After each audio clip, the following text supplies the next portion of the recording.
priceless experiences. Napa Valley wine tasting, spoiling my women friends. Sitting at the table with millionaires. The narrative is tax loops, accounts offshore squares. It's not allowed. We are live. We are live. We are live. Welcome back, man. Welcome to Coin Gang Ministries, the #1 home for personal development, the place where you come in ordinary and you leave extraordinary. If you can see me in the chat, press 1. And if you can hear me, press 2. And if the levels are good on your end, we're going to do what we do over here. And that is think differently, come through with that out the box philosophy, right? The different type of ministry, because this is the #1 home for personal development. This is where people come and get better, right? You come and get better. You come in a certain type of way and you leave another. That's that alchemy that I really, really enjoy. But it can't happen without y'all out there. There is no me if y'all don't show up. So salutes to you. Let's see who we got on the early check-ins. What's up with you? Denise, how are you? How are you? What's up with it? Yimmy, I appreciate your support. Thanks for coming.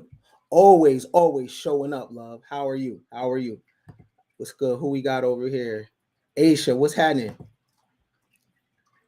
Sheba, I see you in them other chats, love. You be doing your thing. What it do? What it do? Let me see. Let me run through. Tarsha, what's happening, love? You've been rocking for a minute. Shout out to you. What's up with you? Anthony Perkins, hello. Jason, what it do? Everybody, make sure you already like the video already. You know what I'm saying? What you could come through, the likes are free. As soon as you come in, smash that like button. What's good? Richard, what it do? What's good? I got some heat today. I love how you match the ground. Oh, Sean, you know what I'm saying? A little, you know what I mean? I do a little bit of this, a little bit of that, you know what I mean? I stay out the way, you know what I mean? I stay out the way, you know what I'm saying? Who we got over here? How you say your name, beloved?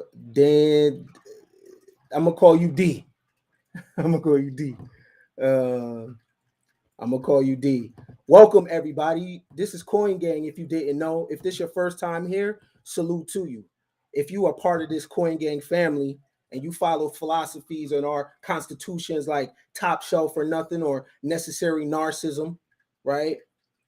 And you follow the mindset of you have to be selfish before you can be selfless, this is your home. This is the #1 home for personal development. You come over here and go, and today we are going to do that. If you got children, please keep your babies close to you. We are in interesting times, changing times. Hold up. When people come through the door with it, the spirit hits me. You feel me? When you come through the door with it like this, my nigga understand the assignment. So that just charges me right on up. You feel me? See how my spirit just changed? It's called currency. That shit sent the current through my spine. You know what I'm saying? You ever been to church and somebody, that's what it did. Money is the Holy Spirit. So when I see the bread come through, that shit, it just hit me. You feel me? Shout out to Jason for understanding the assignment. If you got babies, keep them close. If you have somebody in your life, listen clearly what I'm telling you. In the land of social media, with everybody got followers and everybody got likes, you might think that you can replace the person that you're with, right? You might be right, but you might be wrong. You are not easy to love. So if there's people in your life that are close to you and they are trying to love you, please let them. And don't make them a punching bag because life is short. If you are looking for any kind of game enhancing or coaching, make sure you go to kenbillions.com and book your session right now. Or you can put the Nothing But Game hotline in your phone. This is a hotline directly to me. You might wake up at 2 in the morning and need some advice, or you might be leaving the club with something bad and you might be about to go raw and you need somebody to chop it up with because I am your accountability partner. But it is $199 a minute. So you will not wake me up out my sleep for the free ski. 888-565-8734, 888-565-8734, or you can go to kenbillions.com and book your session. Cool? You like the video yet? You share it yet? Because we are going to do the damn thing as we do over here at Coin Gang. Today we are talking about the myth of the modern man. This the fam right here coming through. They always come through in the first 10 minutes. Be like them. Now I'm going to do some preaching. Salute.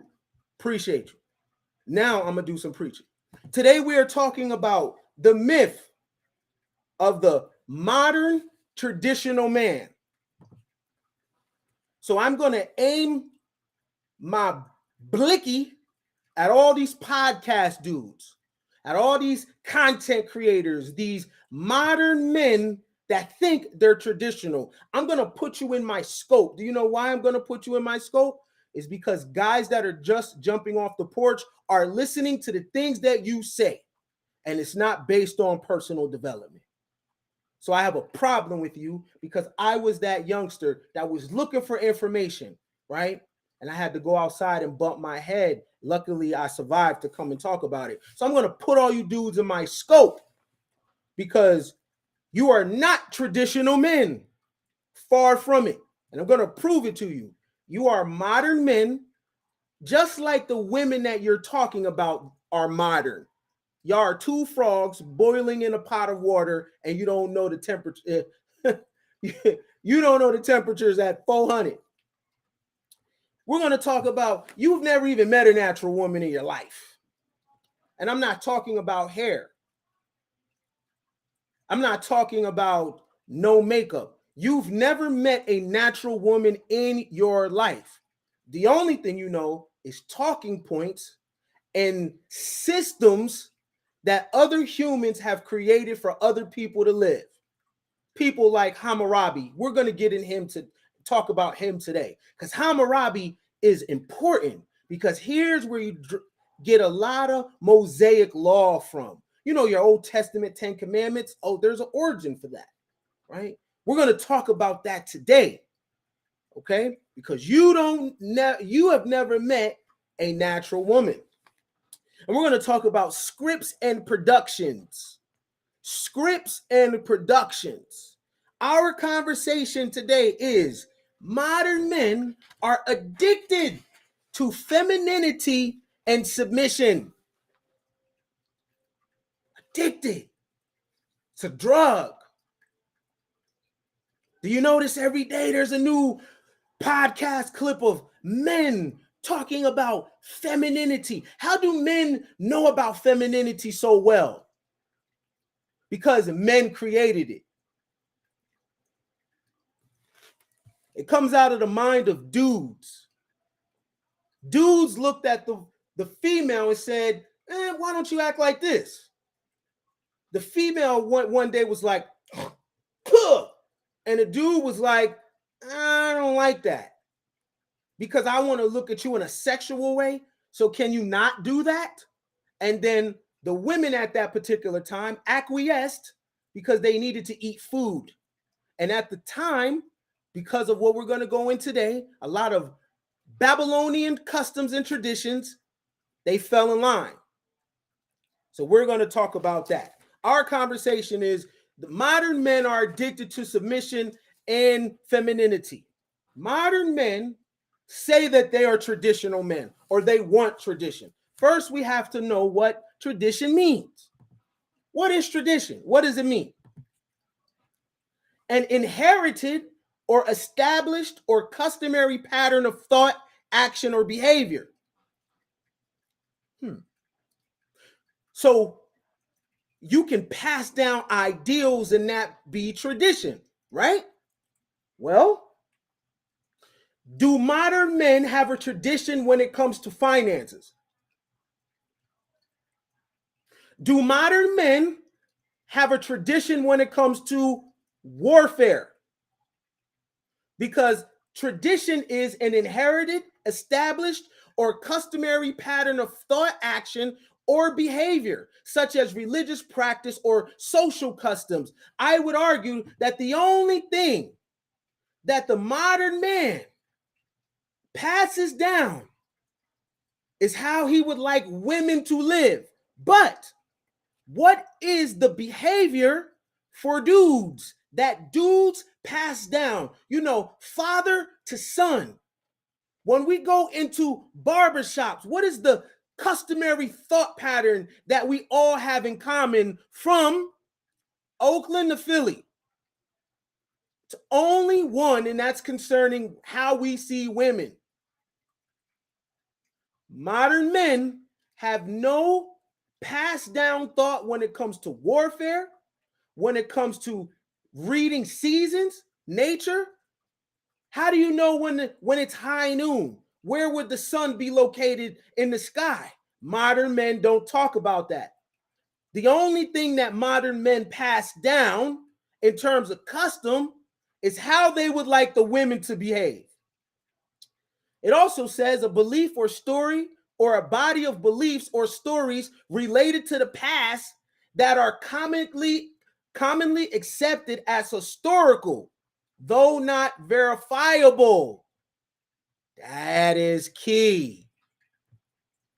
Because leave it up to the modern man says the woman is designed to behave a certain way. How does the modern man know this? How that the woman is how the woman is designed? The modern man doesn't talk about anthropology. The modern man doesn't talk about archaeology. The modern man doesn't talk about ancient civilizations. Only one civilization or one thinking from the past, and that is anything of the Abrahamic religions. So, from the Mesopotamian region or Babylonian region, we'll get into that. So, tradition is a belief or story or a body of beliefs or stories related to the past that are commonly accepted as historical, though not verifiable. So it may not be even true what we're saying about the world or women. It may not be true. We just believe it's true. You know, kind of like the woman she's naturally monogamous.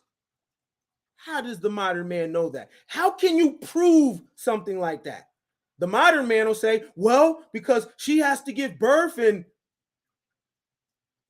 the reason why the modern man talks so much about childbirth is because the man thinks in terms of survival, not necessarily quality. So the modern man is focused on the womb, obsessed with the woman's womb. What else is tradition? The handing down of information, beliefs, and customs by word of mouth, or by example from one generation to another without written instructions. Again, what is the information that the modern man is passing down to each other that makes them believe that they are traditional men? Only when it comes to the behavior of women. If you haven't liked this video or shared this video, you're bugging. We got to crack that algorithm, right? So modern men only pass down information to each other regarding women. Basically, you can do everything you want to do. Just keep your foot on these bitches' necks, basically.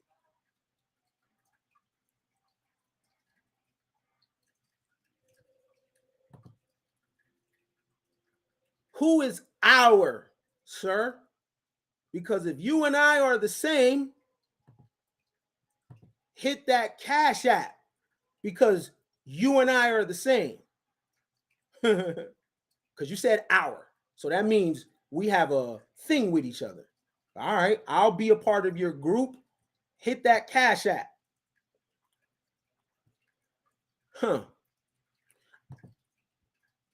It's interesting. The modern man with each other has no thing with each other. Because if so, then the modern man wouldn't kill each other because there will be these things that we pass down within the culture that makes us the same. The only thing that the modern man passes down that makes him traditional is dating. Why do modern men think that they're traditional? Well, think about this for a second. The traditional American man is a religious man. The traditional American man is a church-going man. Right? I don't know too many people's grandfathers that were atheists. Maybe a little secular, but for the most part, the traditional American man was religious. Any man that wasn't, he would be an outlier. Okay? The modern man is not religious, but he uses religious talking points pertaining to the woman only.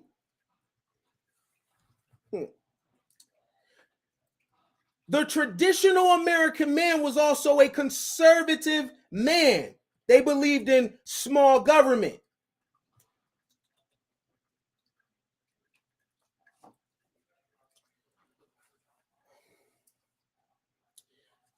These are the Articles of Confederation. This was before the Constitution of the United States. And this is quotations by Thomas Jefferson. This is what a traditional man would read. You would read the ideals of Alexander Hamilton and Benjamin Franklin. You would be into small government. You would be pro-gun, right?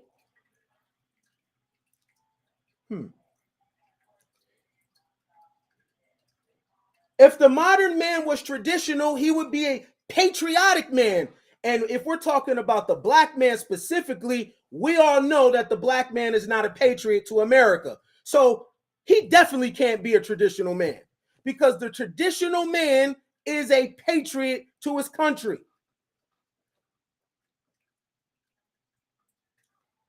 The traditional man would walk into barbershops and talk about the love for his country and would give his life in service of his country. Well, we already know that the modern man is anti-American because if I wear an American flag shirt, people would look at me crazy. And if I say that I'm a proud American, people would call me names. But if I wore a Che Guevara t-shirt, I'm woke. The traditional man was not woke. The traditional man was extremely independent. Because I'm trying to figure out what makes the modern man qualified to talk about the modern woman when they are both living in modern times. The modern woman this, the modern woman that. Sir, you are a modern man. Why do modern men think they're traditional? And it's interesting because modern men don't have to engage in anything physical, right? The modern man doesn't actually have to engage in anything physical to compete with other men.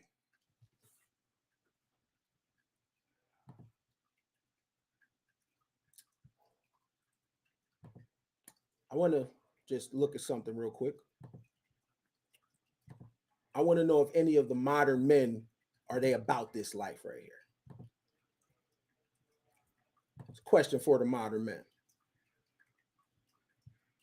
12 deadliest wars in history, right? Now, it's a question that I have for the modern men.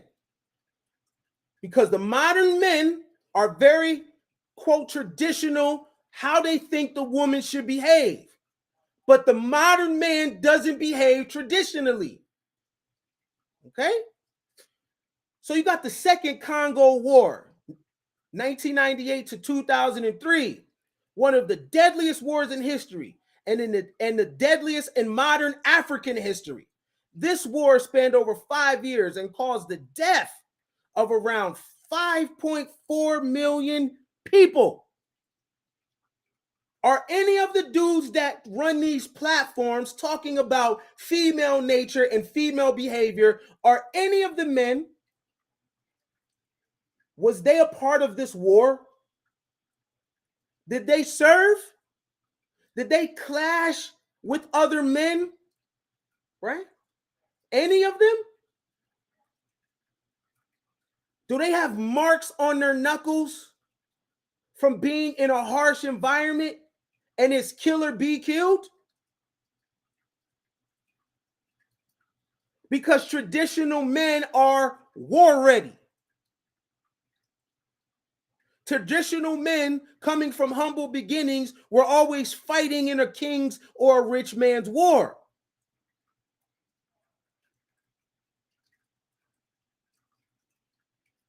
What makes Fresh and Fit traditional? I just hear a bunch of stats about women. 1 in 4 of you, and your mental health, and you don't qualify the guy that you want. Really? When you stick those dudes and put them next to men of yesteryear, how do they compare? Or what about the Napoleonic Wars? What about that? 1803 to 1815 pitted the French Empire and its allies against a coalition of European powers. The Napoleonic Wars refers to a series of conflicts between the French Empire and the coalitions that fought it. How many people died? 3.5 to 6 million people were killed as a direct or indirect result of the war. Which one of these modern guys who say they're traditional have been in this type of smoke? I'm just saying. Make it make sense to me. Maybe I'm not hip because I'm hearing modern guys talking to modern women about this ideal of tradition. And listen, you can't have tradition dating dynamics without the environment also being like that. People dated and made it a certain type of way before because of the environment. Hold on, maybe I'm tripping, man, because let me see. The Chinese War. I just want to look at some deaths. 8 million people died. The Russian Civil War claimed the lives of more than 9 million people. The Dungan War revolt. How many people died? 20 million related deaths. And Laotian Rebellion. How many people died? 36 million. What? World War I. Of the 18 million deaths, about 11 were military personnel. The Tape Rebellion, responsible for 20 to 30 million deaths. What is the modern man talking about? Because this is traditional man shit right here. This is how you earned your bones in the world.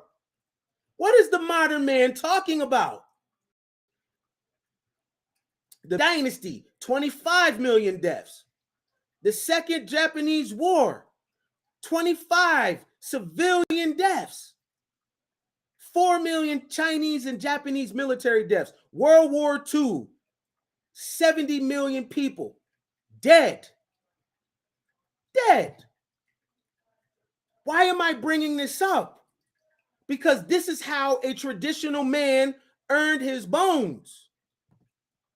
So someone tell me how the modern man that is talking isn't modern. What makes the modern man traditional? What is the modern man doing that makes him like a man from 200 years ago. I know, controlling the pussy.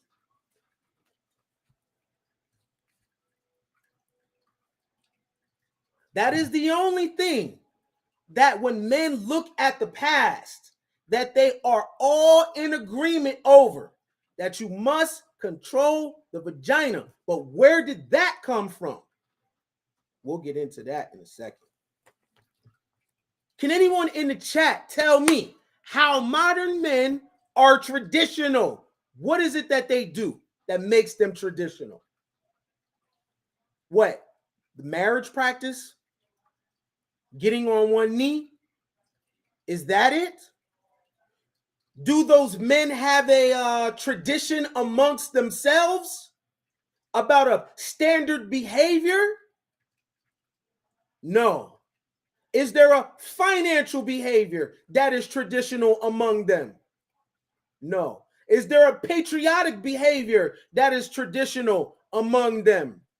No. What about health and wellness? Is there a traditional behavior when it comes to health and wellness among the modern men? No. The only thing that is traditional that all the men agree on is how the women should behave. That is very odd.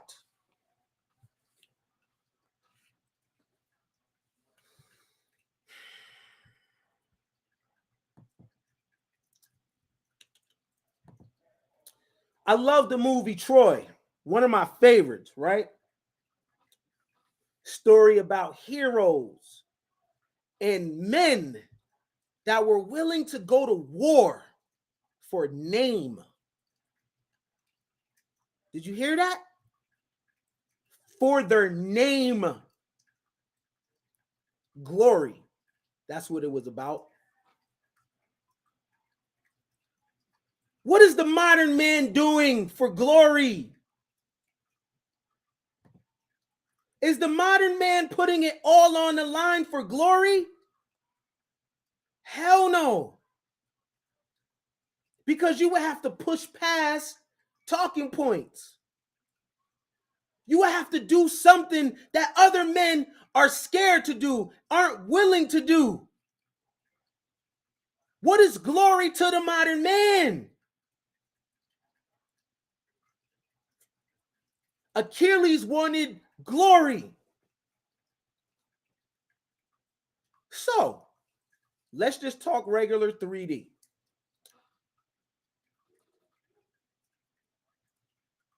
I don't think Achilles had a problem with what y'all call submission. Do you know why? Because Achilles made men submit to his skill set on the battlefield. Men submit. They called him my lord. They called him a lord. Achilles made Prince Hector submit.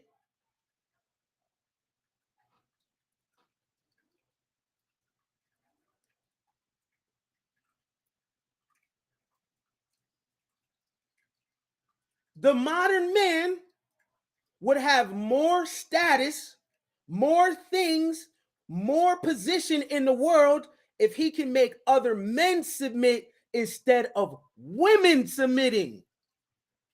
See, because if you make the men submit, you get money. If you make the men submit, you get power. If you make other men submit, you get land. You have influence. You call the shots when you can get other men to submit. They're not focusing on men submitting. They are focused on women submitting. Interesting.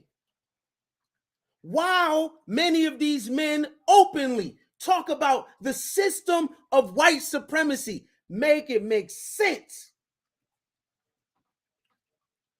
So let me get this straight. Many modern men openly agree that there's a system called white supremacy. And if that's the case, then that system is making the men submit. Then those modern men turn around and tell the woman to submit. How does that make sense?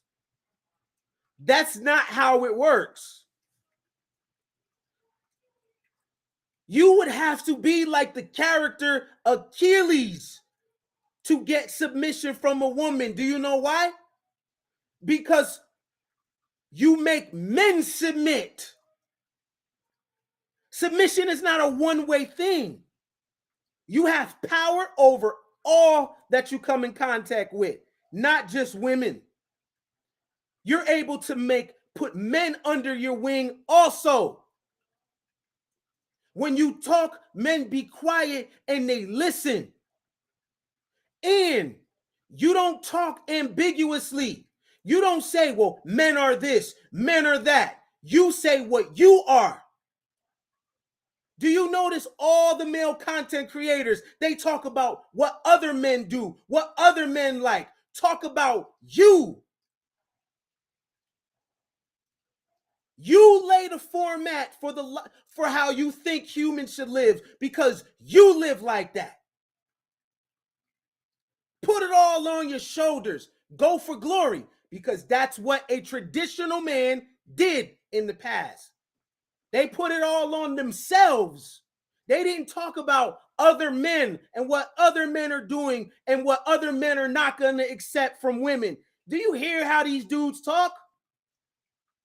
These dudes tell women what other men are not going to accept. He doesn't talk about himself and says what I'm going to accept or what I'm going to do or how you're going to be with me. No. You have to be like this to get on a man's program. No, dog, talk about yourself.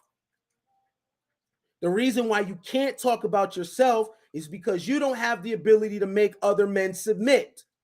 If you can't make a man submit, then you can't make a woman submit. Why would a woman submit to a man that submits to a man?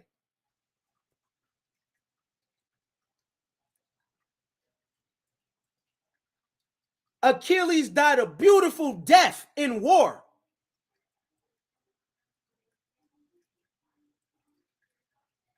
Achilles died a beautiful death. Beautiful death. But he didn't submit to no man. So you have men on YouTube, on TikTok, on Facebook, talking about the submission of women while they submit to a man.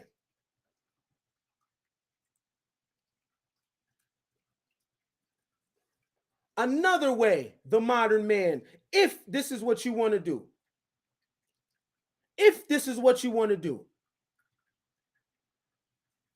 why don't you teach the submission? Let me tell you what I mean. Show people the practice that you submit to. So if you are a Muslim, you show a person how you submit to Allah, right? If you are a Christian, you are Jewish, you submit to your practice. Y'all tell women to just submit because I'm a dude.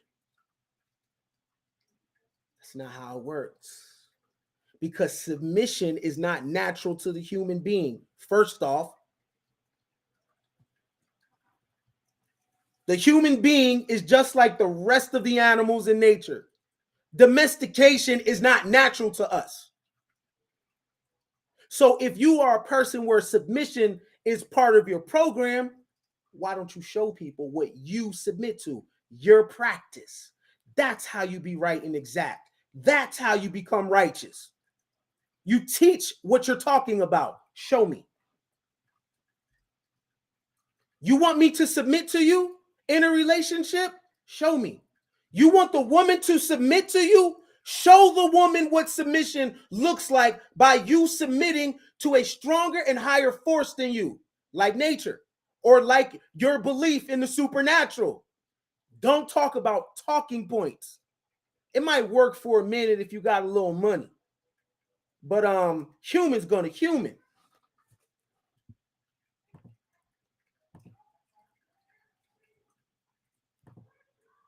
How would the modern man talk to William Wallace?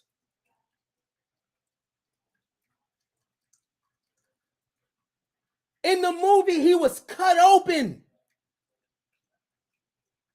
His organs were pulled out, and all he had to do was beg for mercy from the king. All he had to do was beg for mercy.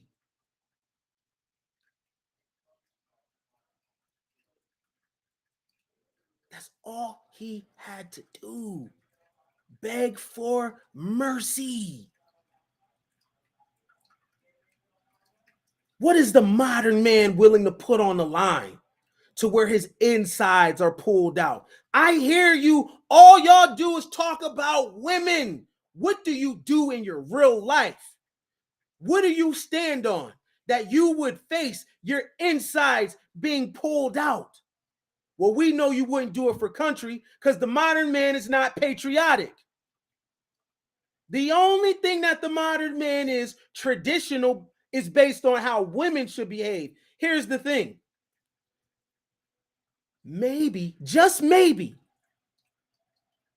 women submitted men to men in the past because the men were men of war. Have you ever thought of that? Because when he came home, he had a bow and arrow sticking out of his leg, or his leg was amputated from the war. Maybe the woman gave the submission to a man, which is not natural. Maybe she gave that to him as a gift for his physical sacrifice fighting rich men's wars. Have y'all ever thought about that?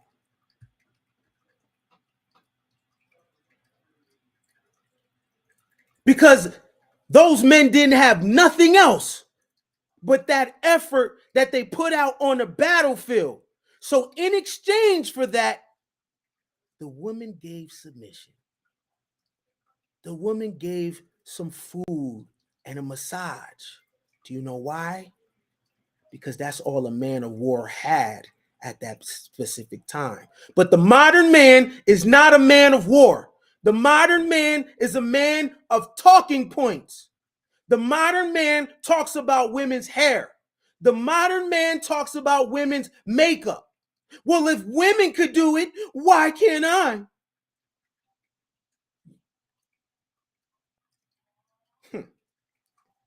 You are not traditional at all. You are modern. You want to be a traditional man right now? You got to be a religious man. Or you have to be deep in secular thought. You have to believe in small government. You have to be a patriotic man, an independent man.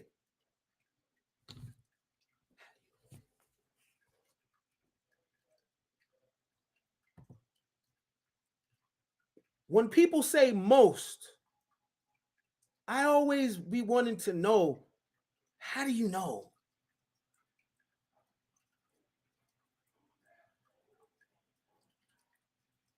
And we all need each other's approval in some way, sir. Nike needs your approval. Amazon needs your approval. Corporations need your approval. We are looking for approval in some way, sir. Even you.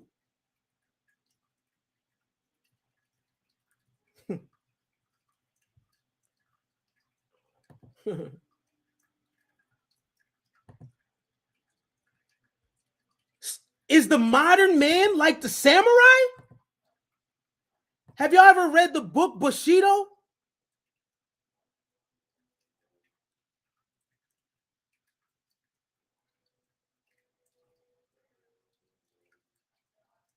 Have y'all ever read the book Bushido? Is the modern man like the samurai?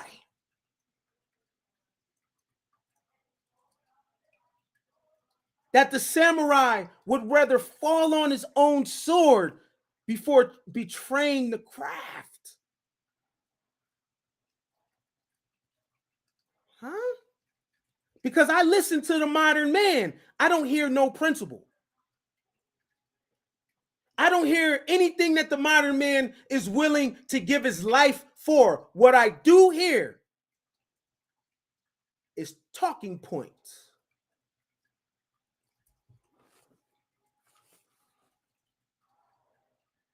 The modern man is nothing like these men. This is tradition, fellas. To be a man of war. To be a patriot. Huh? This is very interesting of the modern man. Question. Does the modern man live in things like this? Wait a minute. Wait a minute. You mean to tell me this is how the modern man is living? Really? You know what kind of comfort this is? So you mean to tell me you're inside of this complex 9 times out of 10 that has a gym area and Wi-Fi, and you're talking about the modern woman? You live in the same apartment building as her.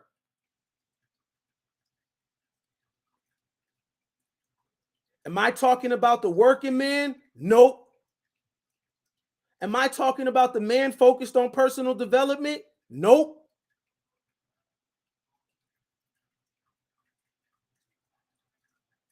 I'm talking about the men that talk like this. I'm not talking about men that stand on principles.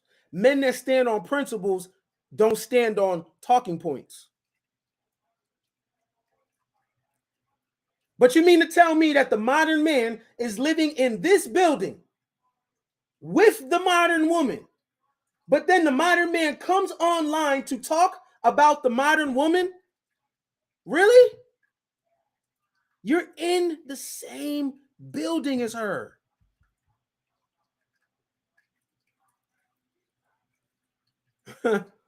How does this work? You didn't have to build the house that you live in, modern man. The traditional man built his house.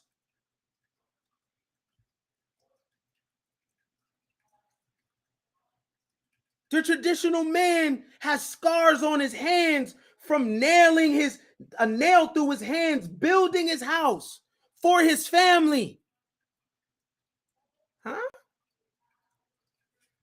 Wait a minute. The traditional man, you're living in this home right here that someone else built? You are a modern dude. And that's okay. Because I'm modern too.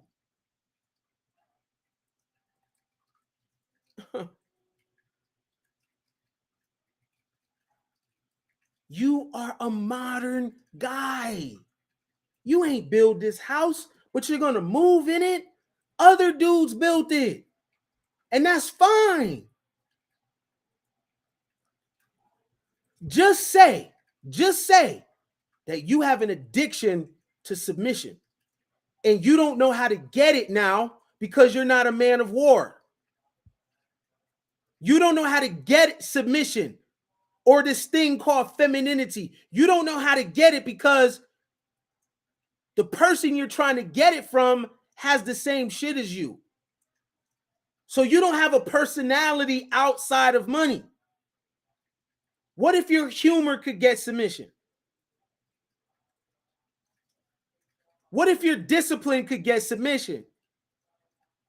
What if your personality or you being a straight up solid dude? Have you ever thought about maybe if you be a solid dude, you'll get what you want? Maybe if you were funny, maybe if you had hobbies,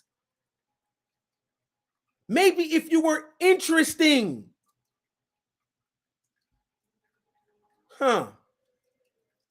Just say you have no personality. This is why you need women to tap into those talking points. This is why you try to create scarcity. You're going to die alone. No. if you want the woman, get her with your personality. Yeah, men are not going to put up with this and men are not going to put up with that. Oh, your body count. This and about that too. Y'all are backwards. A woman that has slept with men is not taking that seriously. A lot of men. I got you. Cool.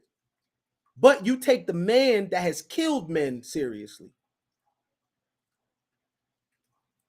You'll take the man that has taken life, and if he changes his life around, I don't know, he could become a Malcolm X because he got street cred. You elevate that, right? So murderers are forgiven with you niggas more than someone that has a sexual past? Y'all love the bros. Y'all will bend the rules for the bros. This is one of my people I go back and forth often on Facebook. Pick better donors. I agree with you, Dwayne. I agree with you. Those sperm donors become better from their engagement with other men. Men have a responsibility to each other, or no? Or no? Because guess what these sperm donors have in common with each other? They hang out with other dudes.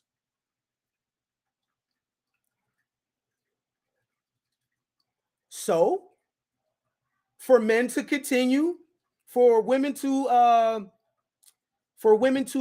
pick better, how about men produce better men? That makes sense. What you and your homeboys talking about? Of course you're out. Of course. You'll be back. You show up with them talking points. You'll be back. Of course you're out. Right? Hold your homies accountable. Right? And for the record,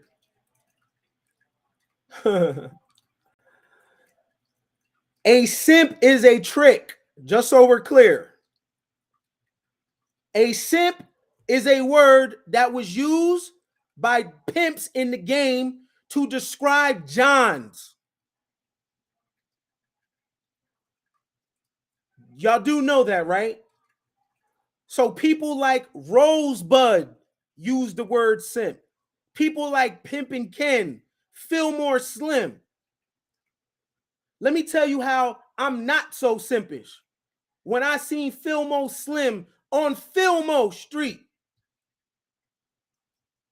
playing the guitar, I ran up on Fillmore Slim, legendary pimp in the game. Legendary pimp in the game.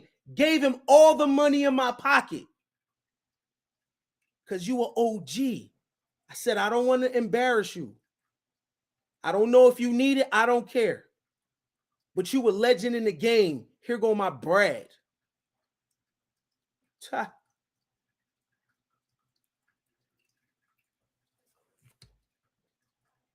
Didn't I tell you on my other stream? Stat Kings, Stat King pens. You know all the stats. You know all the stats. So I'm not going to get sidetracked, but let me give you the stats that you need to help niggas with. 1 in 20 black men are at risk for catching AIDS or HIV. 1 in 20. 1 in 132 white men are at risk of catching AIDS and HIV. Right? Black men, when they get 55 and they're single, you know their income drops to 27,000. They hit the wall. Do you know 35% of deaths between the ages of 1 and 19 for black males is homicide? So it's not safe for a young black male. You know that, right? When they're around other black males. So you got the wrong stats. You're talking about fucking women. Who gives a shit? Talk about the nigga stats. Nigga, it's not safe for a young black male around other black males. 1 in 20 Black men are at risk of AIDS or HIV. 1 in 20. And if they sleep with men, they have a 1 in 2 chance of catching AIDS or HIV.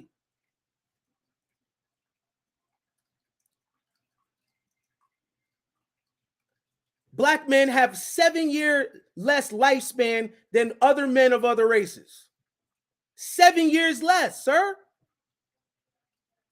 Black men are dying from hypertension, diabetes, cancer, cardiovascular disease. And y'all talking about stats when it comes to women? I love Black men more than you do. I don't give a shit about what women are doing. Ta. You know, all the women stats. 1 in 20 Black men are at risk of AIDS or HIV. Talk about that. And by the time a Black man gets age 55 or below, do you know what his income is to a Black woman? A single Black man, on average, his wealth is $27,000. And a Black woman at the same age at 55, hers is $40,000. So you niggas hit the wall at 55.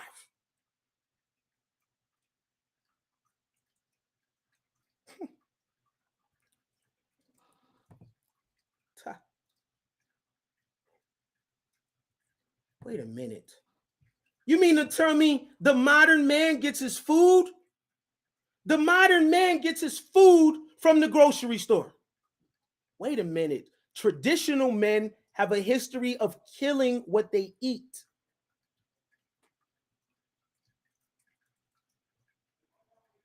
Modern men, you're modern too, just like the chick. Y'all both modern. Y'all go to the grocery stores. The only thing you want to be traditional about is mating and dating. Look at my man. Just getting that, you know what I'm saying? That's cool. Because I'm a modern dude too. I was born in 1983, right? So I'm modern too. I do all the shit everybody else does. But I'm not capping. I'm not going to look around and be the modern woman. You niggas sound dumb.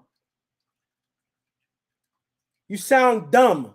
Because nothing about you is traditional, how a traditional, quote, man is. What?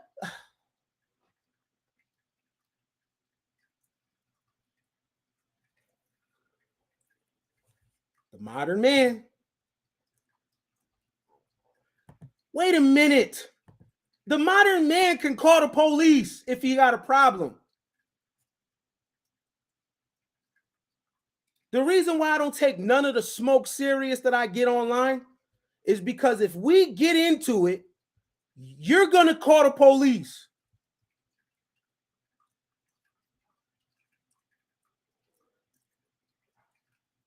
The modern man does not have to protect his family on his own.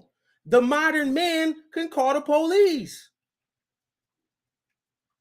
In fact, if someone does something to your children, people will call the police first before they go do something back to the person. You're modern. Nope. Don't you take the law in your own hands. Nope.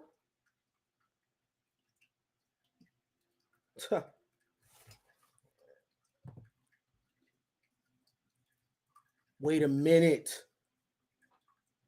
Do you know your talking points are from a period called the Neolithic period? Yeah, I do that too. I can use them kind of words too. During the Neolithic period, there were certain creatures that were alive that are not alive now. The modern man does not have to protect nobody from shit like this. You're good for the most part. I'm trying to figure out what about the modern man is traditional.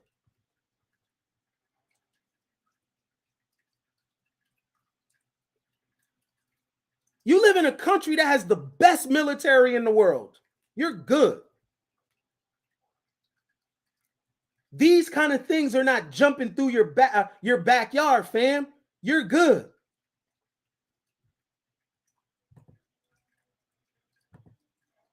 If the modern man catches a cold right now, he won't die. Do you know people died from minor diseases before? Do you know the lifespan of a traditional man before? How are you not a modern dude? If you catch a cold right now, you're good, fam. How are you not modern? You don't face none of the conflicts that a traditional man faced. If he got sick, it was over. You hit me with them stats, though, because them stats.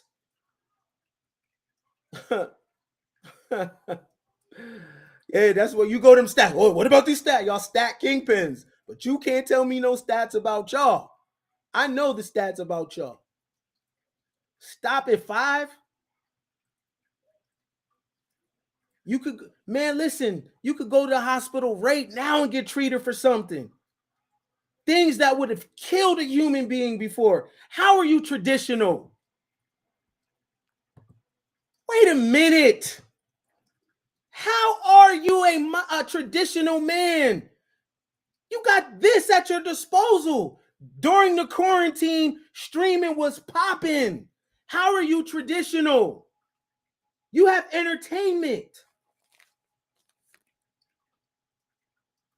You streaming, my G, and I'm streaming with you.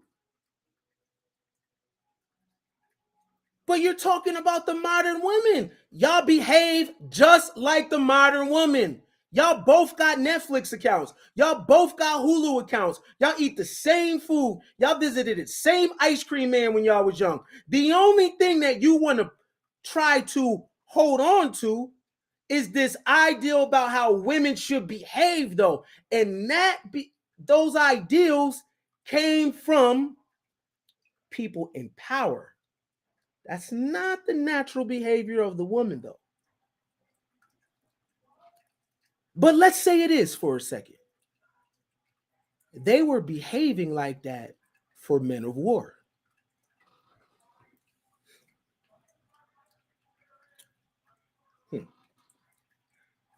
The modern man is only traditional when it comes to how women are supposed to behave, not himself. Let's be clear, though. The modern man is not even protecting. How do you need to protect when it's got fucking police? There's none of this. What protection? What covering? I'm knocking on all your talking points. What covering? What is the woman covered from?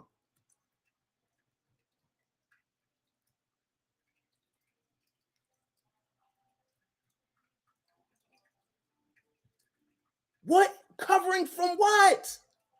You have air conditioners. Covering from what?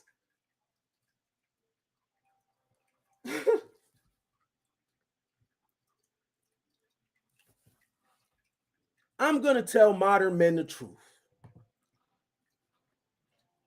Modern men, you inherited a world that other men did that are not your family members. Can I prove it? Yes, I can. The trickle-down effect of the conquest of these men benefited men at the bottom. So I'm going to tell you a little secret, okay? Powerful men, their gift to men at the bottom was a woman. Do you know why?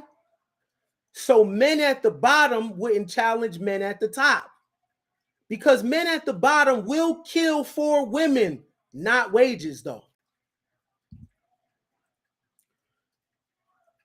Powerful men created institutions like monogamy for the common man.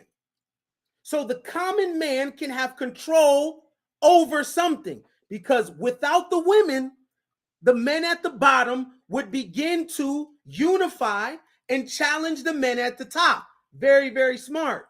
Because if you believe in hypergamy, without monogamy, then the woman at the bottom would all have babies with the king.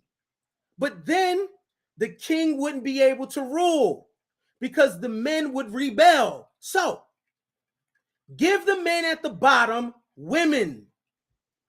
What you think is natural comes from a king's normal.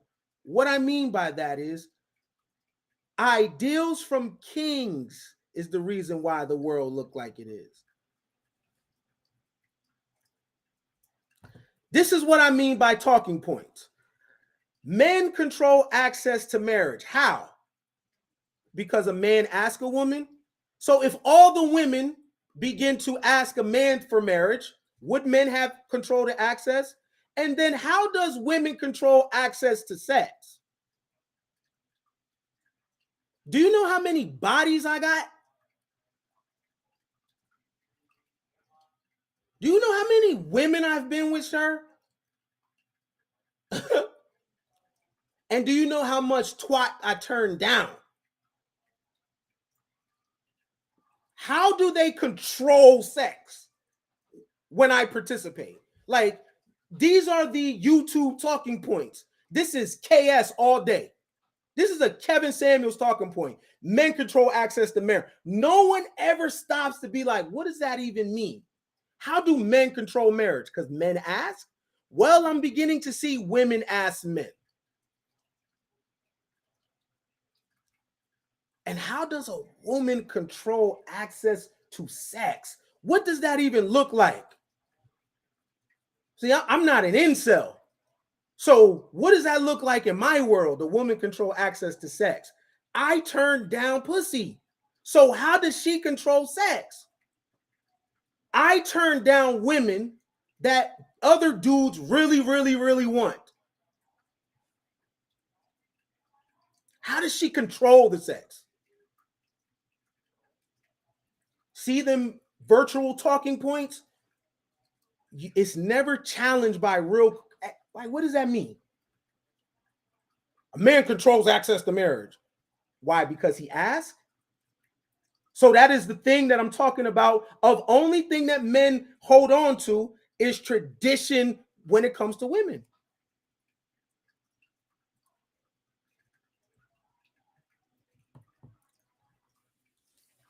I'm not talking about men standing on principles. I'm not talking about the working man. I'm not talking about the disciplined man. I am only talking about those that talk that modern shit. Be specific. Be specific. I'm talking about a certain type of dude. If you use terms like modern and all, I'm talking to you. I'm not talking about the man going to work, handling his business, doing his shit, taking care of himself and his peoples. I'm not talking about him. I'm not talking about the man that stands on principles. I'm talking about those that stand on talking points, like men control access to marriage. How? Why? Because the man asked? Well, that's some bullshit control because the women could do it. And women control access to sex. Y'all sound so stupid. Coming from a thought master. What? You know how much sex I've had? Y'all say anything.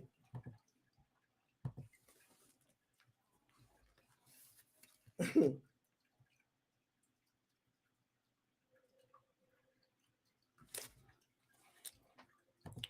me show you something, right?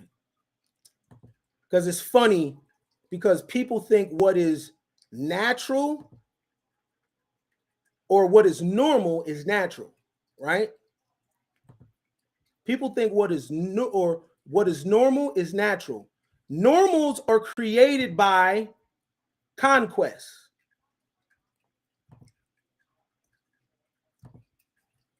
The modern man is a beneficiary of Alexander the Great. Alexander conquered, counted amongst the greatest military commanders of all times. Alexander the Great successfully created one of the largest empires. Stop right there. Stop right there. Alexander created one of the largest empires. Do you know men at the bottom benefit from that?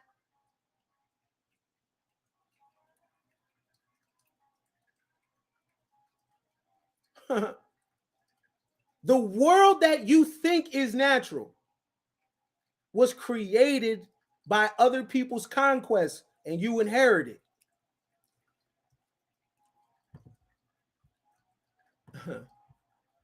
Napoleon Bonaparte, French military leader Napoleon Bonaparte ruled as the French emperor. Hold on. Alexander the Great created an empire. Oh, French emperor. So when this emperor wins a war, his ideals become the new normal. Whatever men are at the bottom, those men benefit from Napoleon's normal.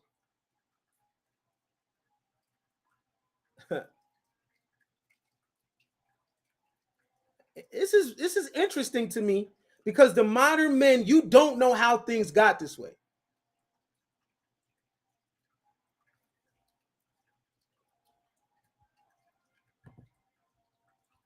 Julius Caesar.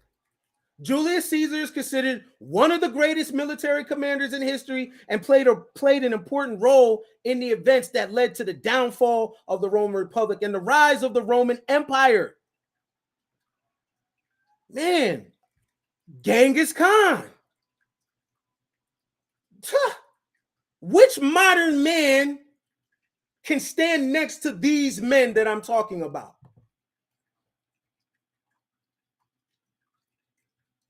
Because I hear the modern man always comparing women, specifically those of the urban background. Yeah, black women compared to white women and black women compared to Latino. Okay, let's play the comparison game, shall we? Does the modern black male compare to Genghis Khan, Julius Caesar, Napoleon Bonaparte, Alexander the Great? See, y'all do the wrong comparison. I don't compare myself to chicks. I compare myself to dudes. And based on my standards, I'm not doing enough to be like Genghis Khan.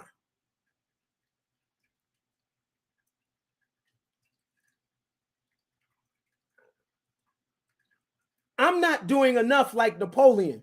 I'm not doing enough like Alexander the Great. I don't compare myself to women. I compare myself to other men.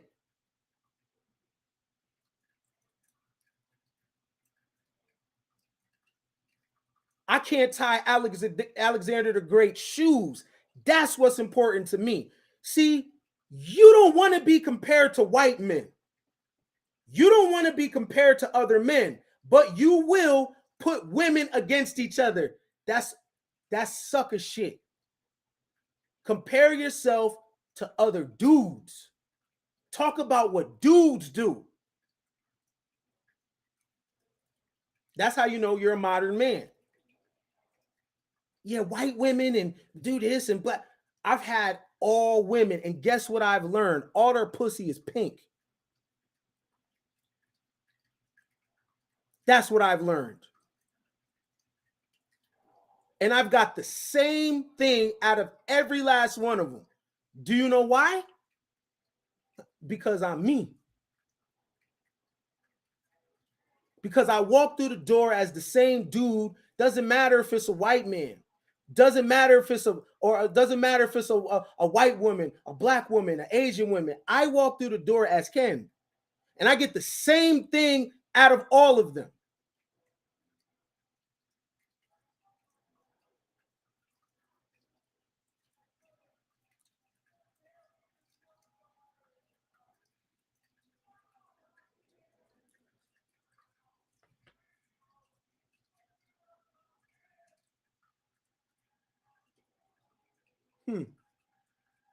I'll never compare Asian women do this, black women do this.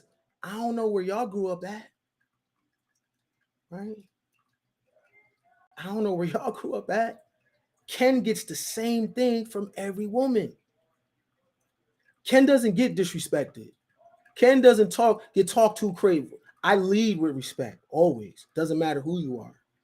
My manners are the same for every woman, right? My conduct is the same for every woman. I don't care if her skirt is short.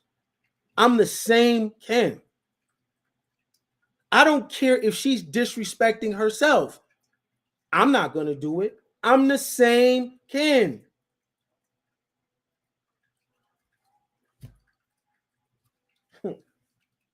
I don't, when I travel out the country, I don't look for women. I do nerd shit, like hiking. And I go to the museums of the places that I visit. I want to learn about the history of the country. Picture me going out the country to pay for sex. Never. Ever. If anything, I would go out the country and people would give me money. Like, I don't have that mindset. No, right? I'm going out the country to look at the mountains. I'm going out the country to engage with the locals, engage with the people, and learn about their culture. Do you know why? Because my body count is high. I already did that. And I got women when I had no money, no car. They had money. They had cars. I didn't have nothing. You know why? I just showed up as Ken.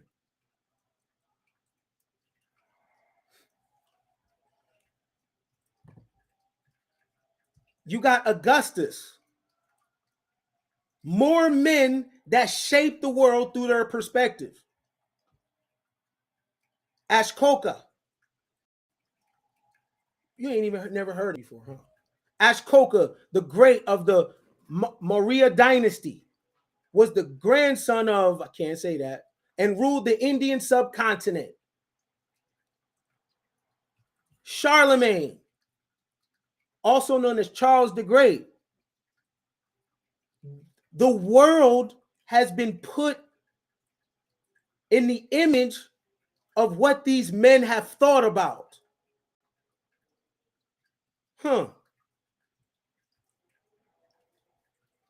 Marcus Aurelius, one of my favorites. You know what's interesting?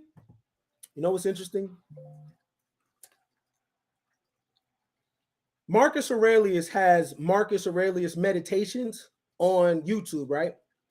So you can go inside of the mind of Marcus Aurelius, who was an emperor, right? Why would I listen to what the modern men say about anything when it comes to power, discipline, when it comes to women? Why not just pick his brain? He was an emperor of Rome, and his words have been documented. Why wouldn't I just listen to him? He shaped the world. And he does not talk like the modern man. I'm just saying, though. Because I listen to generals. And I read the words of men that run shit. They don't talk like y'all. You know how y'all say, high value men, we don't care about your money or your education. Bullshit. No. Be specific. The Negro in America does not care about that shit. Rich or poor, the Negro doesn't care about things like that. The Negro is focused on image. But the Rothschild family don't agree with how you mate. The DuPont family don't agree with how you mate, beloved. The Vanderbilts don't agree with you. The Rockefeller family don't agree with you. The House of Windsor, the Bilderbergs, the Committee of 300, the Trilateral Commission, they don't agree with what you're saying. Do you know why? Because family is about pedigree, not how someone looks.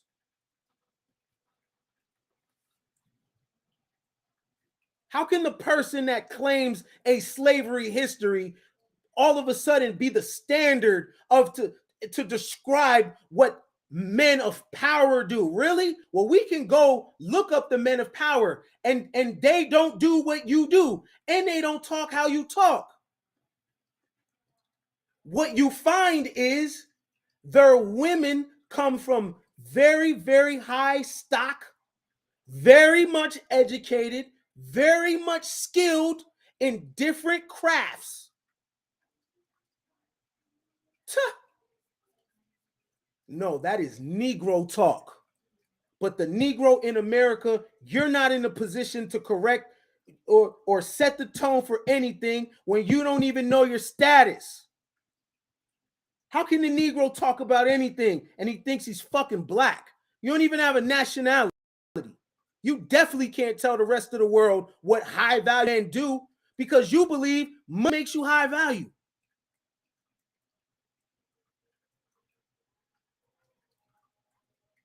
Oh, yeah, you got to have a network. Oh, yeah. Really? How did y'all come up with a high value man concept with no women in the room? This is what y'all think of each other. That's flawed in your argument right there because women sleep with men. So if anybody's going to determine what a high value man is, it would be women unless you're into men.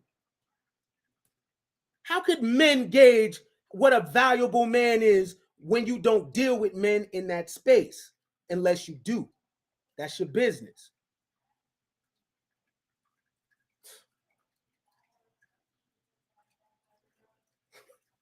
Y'all crazy.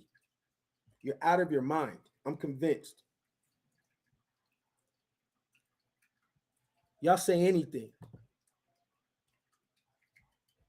Alpha male this. Modern man. Alpha male. Really? You be getting it in with other dudes? No. I just be dating. Alpha male. You been to prison? What's your knife game looking like? No, I ain't do that. Yeah, I'm alpha. How?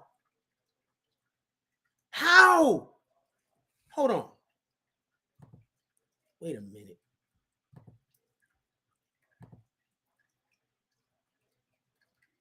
How are you alpha? You know, in the past you said one of the main things about being in the brand and you rising up in the brand is that each one of the members is an alpha male, and if shipped to another yard, would be able to control his own environment. You know, that idea of an alpha male is oftentimes taken out of context. Where the brand was concerned, there were very few of them, but each and every one of them had the capacity to go to any prison within the system and control that prison by themselves. That was a requirement. And there's a certain skill set that goes along with that. And a part of that skill set, of course, is the ability to commit extreme and extraordinary violence by yourself. And that's usually the case. Y'all said it's echoing? Okay. Let's try it again. Tell me if it's echoing. Basically, what this is a dude that did like 30-something years, right? He got it in for real, right? These people that are talking about alpha males at these dating coaches, they could not go to a prison and say that. You know why? Because prison is filled with the most aggressive men in the world. Now, if we're going to use the term alpha male that we get from nature, then you have to apply the same behavior. Alpha males in nature dominate the other males in the group. So, an alpha male human would do the same thing.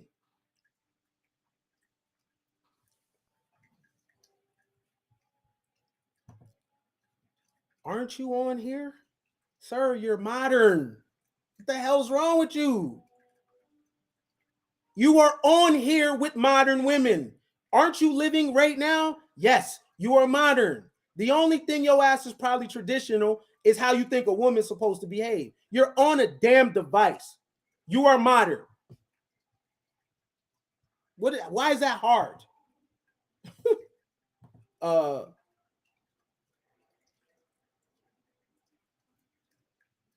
Like, this is retarded. Like, R word, I mean.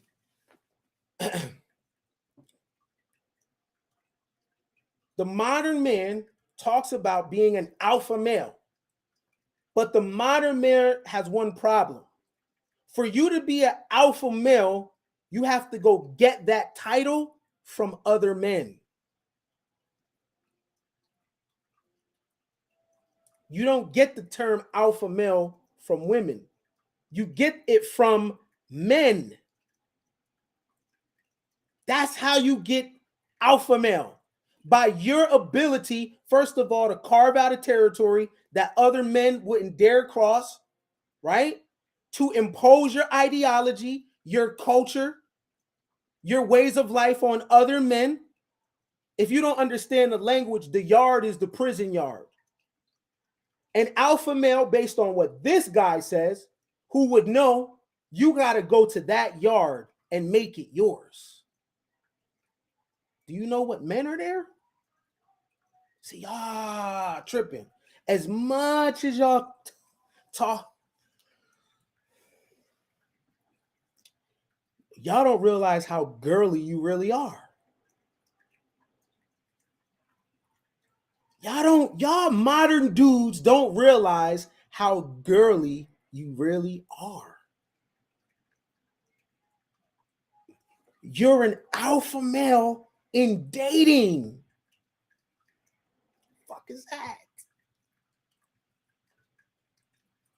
But if I would take you and stick you with other aggressive men, you would tap out and want no smoke.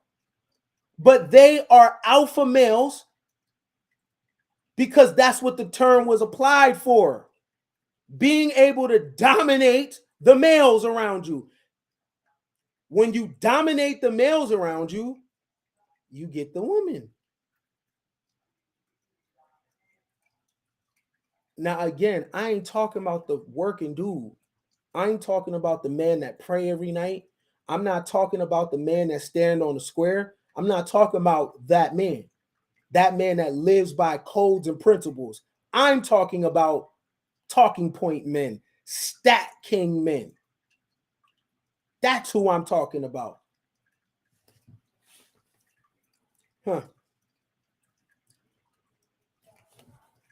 Wait, let me see. Let me real quick, because I need to know for my own shits and giggles. And y'all tell me if you know any modern men that are a part of this.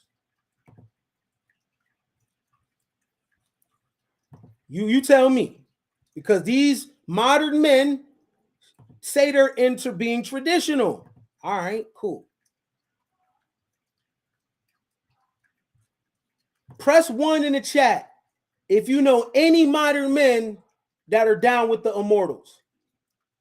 The Immortals was a group of 10,000 heavily armed infantry of the Archimedean Empire. They were the Imperial Guard and the standing army of the Empire. The Immortals always consisted of exactly 10,000 troops. If any soldier died or fell sick, he would be immediately replaced. This created an illusion that they were immortal. Do y'all know anyone, modern men, down with this? These are some of the most greatest warriors in world history. Do y'all know any modern men that are samurais? Because we're talking tradition. Look at the time period. When y'all talk tradition, what period are y'all talking about? Is it the period where you seen a woman making food in the kitchen with a face full of makeup and high heels? Is that what you're talking about? Or are you talking about 1867? Samurais.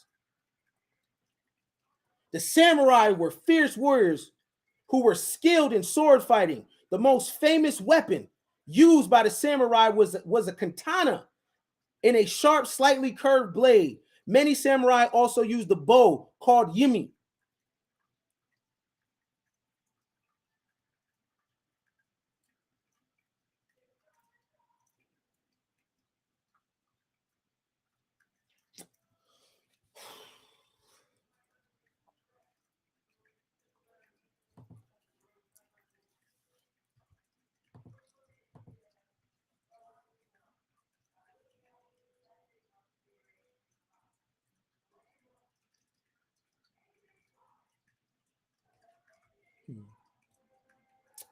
Let me educate you real quick, fam.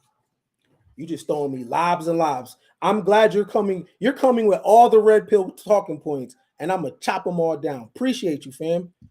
Appreciate you, because you're coming with all the damn talking points. Let me tell you something. I can't speak for you, right? Well, let me tell you how this goes. From my experience, I don't need a stat. I'll tell you my experience.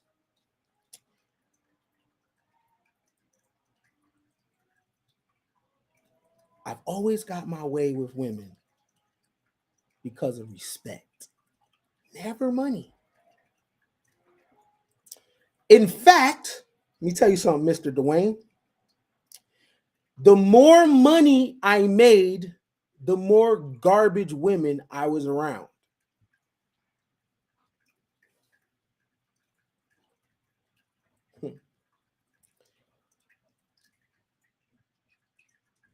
Any man can get a quote submissive housewife if she believe in the vision that you got.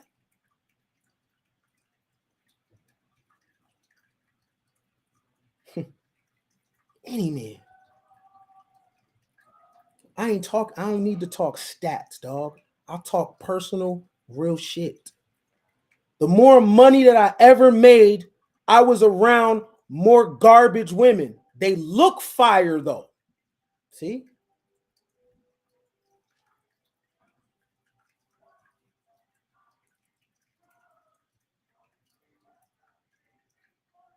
They looked fire though. At the event, it was me. I was at the Super Bowl in Santa Clara when Cam Newton was playing Peyton Manning. I was on the 50-yard line. Baddies. It was me at the BET Awards 2015 in LA with the baddies.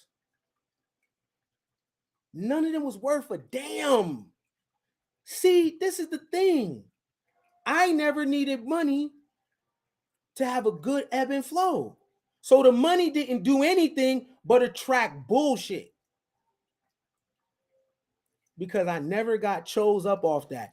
Do you know women like me, Dwayne, because I'm smart? Kind of fuck you up, huh? Right? I'm talking about very attractive women like me in my life because I know how to hold a conversation. I know, man, it's a crazy thing to believe, right? That's some you never, right? No way. Yeah, bro.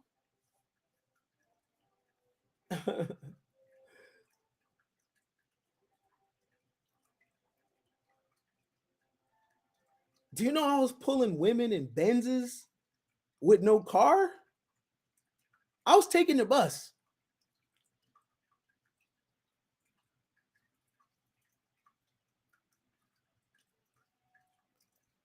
Do you know I've had nothing and I walked in the crib one day and the bed was full of clothes and shoes because a woman was like, I just want you to have shit. Wait, what y'all be talking about?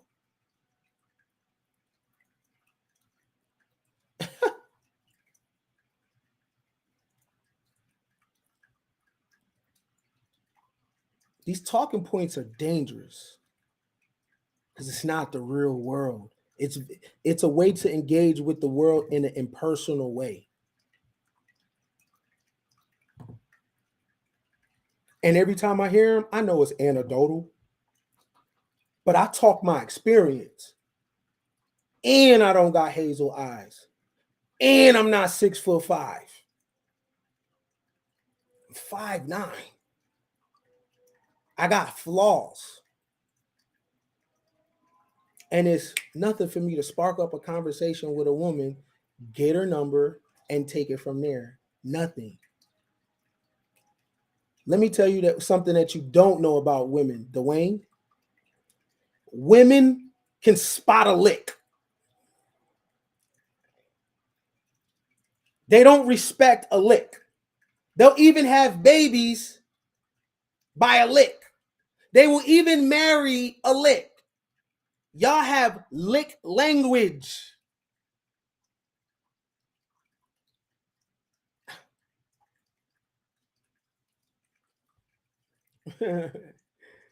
y'all have lick language.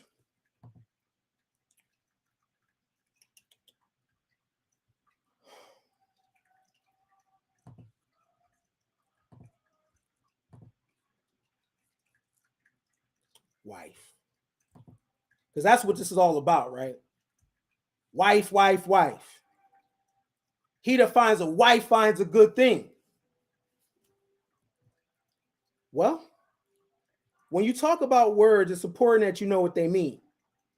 And to figure out what a word means, you have to go to the etymology of the word. Now, when we go to the etymology of the word wife, we find some interesting things. Let's get into it, right? So we're going to slowly read this, right? Wife, noun, Middle English, with wife. So here you see the word beginning to change based on people's pronunciation. I don't know if Dwayne is here. Do you know that I've got a girl before because I put her on etymology? You see what I'm saying, Dwayne? Anyway, Old English with woman. Now, reading is, you have to know how to comprehend. Middle English with wife, woman. Female, lady, but not especially wife from Proto-Germanic. Do you know what that means?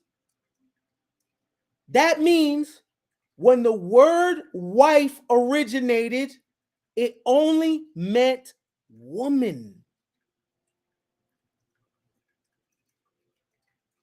Wife was a word for woman.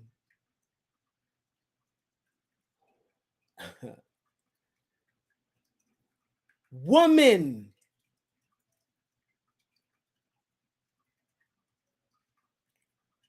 Wife, the etymology of it is not synonymous to being married to a man. Wife simply meant woman.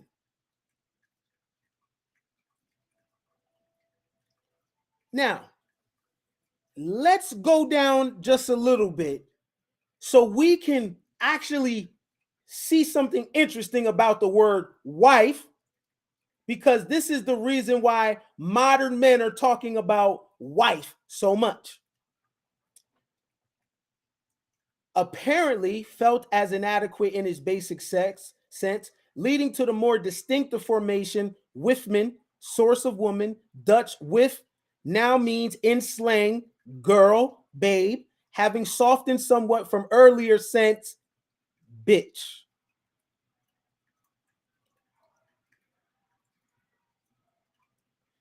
The modern German cognate web also tends to be slighting or derogatory. Middle High German whip in early medieval times was woman, female person, being retained or woman of gentle birth, lady. Took a common, almost vulgar tone that was restricted its uses in certain circles. Wait a minute, what does that mean? What does that mean? Do you know wife was synonymous with bitch? Am I simping? You don't know you live in bizarro world? See, this is the problem with talking points. Because none of your dudes, none of your zaddies, did KS ever tell you niggas study to show thyself approve? Huh? Or do you know talking points? Do you know we used to have to sit up under John Henrik Clark and listen for hours? Huh? Do you know we had to listen to Steve Coakley for hours and we had to buy all the books and look up all the words? Do you know we had to listen to Jewel Pookrum from hours? When she talked about 7 circuits of the brain, we had to do our own research.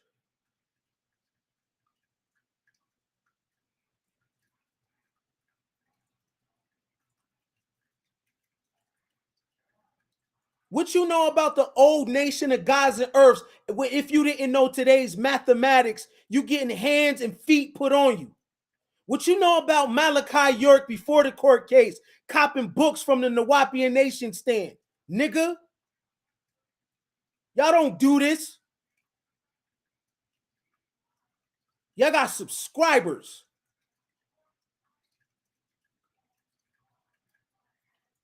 You can't go book for book with the kid. You can't go lecture for lecture with the kid.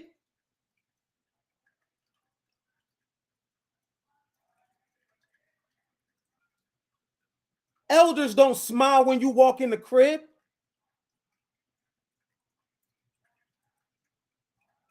You ain't got no Madame Blavatsky in your stash, boy.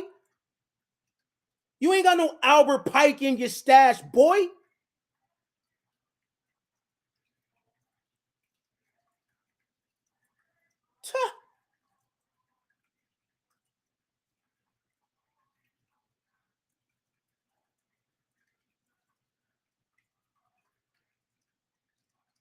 I learned from the masters, nigga.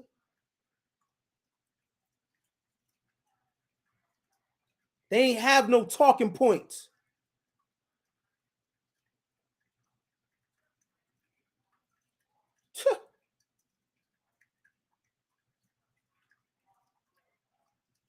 You ain't sat with the Shriners. You ain't sat with the 33rd degree master masons and they telling you information that they ain't supposed to say because they get their tongue cut out and buried in the grave. What? Study thyself, study to show thyself approved. You don't even know what the word wife means. The word wife simply meant woman.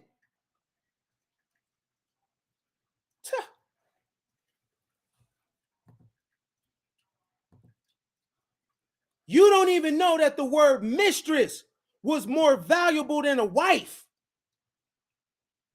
Female teacher, governess, supervisor of novices in a covenant, housekeeper, female teacher, master.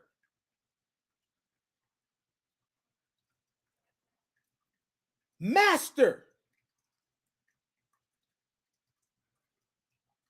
Chief, head director, teacher.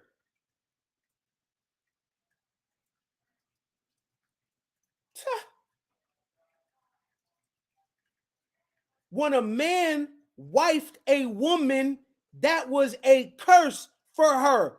Did you know that, fam?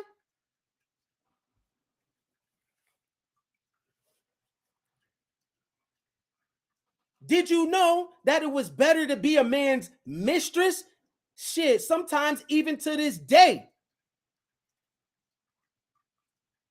When a man wifed a woman based on Abrahamic religions, that was a curse to the woman. You ain't know that, huh? Do you notice how the etymology of the word mistress reads better than wife? Wife, bitch, babe, woman, female? Yeah, y'all got me with the stats. Yeah. Y'all got me with the stats. I spend thousands of dollars on books, though. And when I go to cities, I go to the museums.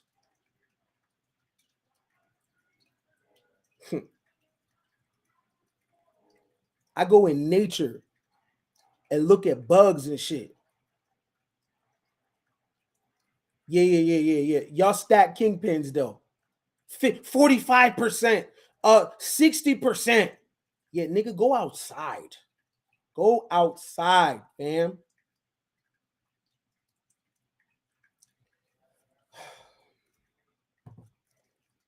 If women have financial standards, how do you explain all these poor niggas with children?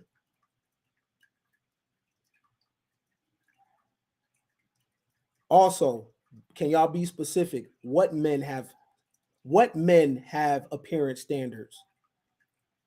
You damn sure ain't talking about white billionaires. See, let me school y'all real quick. See, what you don't know is this is how the game is played. Let me educate you real quick how the game is played. Look,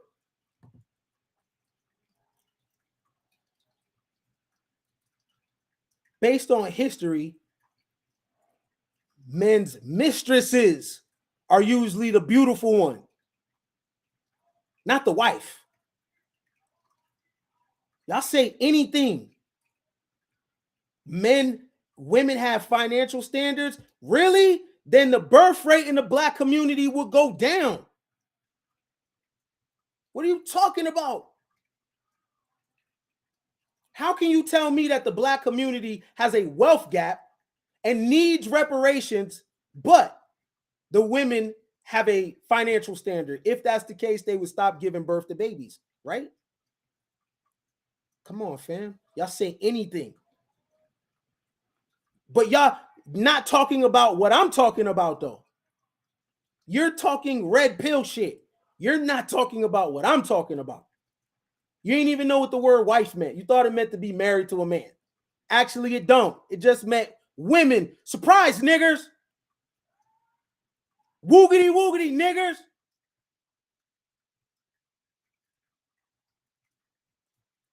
Woogity, woogity. Surprise. Surprise. Well, a wife does not mean being married to a man.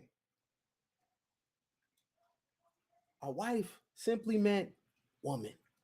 Oftentimes, bitch.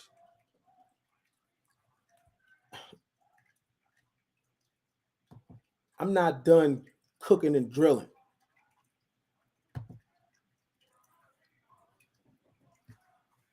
Hammurabi was a Mesopotamian king who recorded a system of laws called the Hammurabi. He ordered 282 laws engraved in stone and placed in a public location for everyone to see. Hammurabi Code helps us understand what life was like in ancient Babylon. Equal punishment existed when both parties were of equal rank.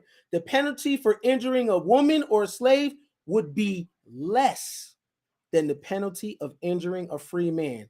And here, ladies and gentlemen, where the position of women begin. And it derives, let me see if I have it in here. Give me 1 second.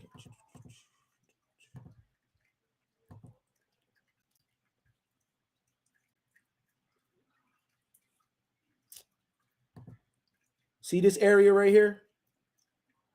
This was this was Babylonian Empire and influence. All of your religions come from this particular region right here, from Islam, the Torah, and Christianity. The modern man, especially the one that talks about the Most High, all of your thinking comes from here. And Hammurabi is the root of Mosaic thinking.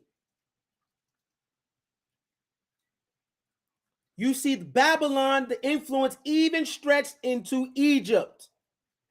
Now, notice this, right? Pete, the penalty for injuring a woman or a slave would be less than the penalty of injuring a free man. Do you remember I said that what we think of natural comes out the mind of the king's normal? What he made normal, we think is natural. So let's go to the source. Oh, real quick. This is what the Hammurabi Code looks like, written on stone. You're welcome. You see the difference between talking points? You see the difference between a talking point and real shit? Let's go to the Hammurabi Code. So for all those men, especially Hebrew Israelite men that use the word Most High, believe in the Old Testament, you need to thank Hammurabi.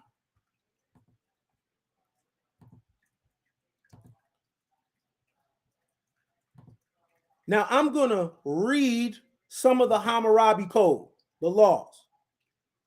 I'm sorry if it's kind of small, but it's 282. We're just going to read a few specifically with his ideals about women.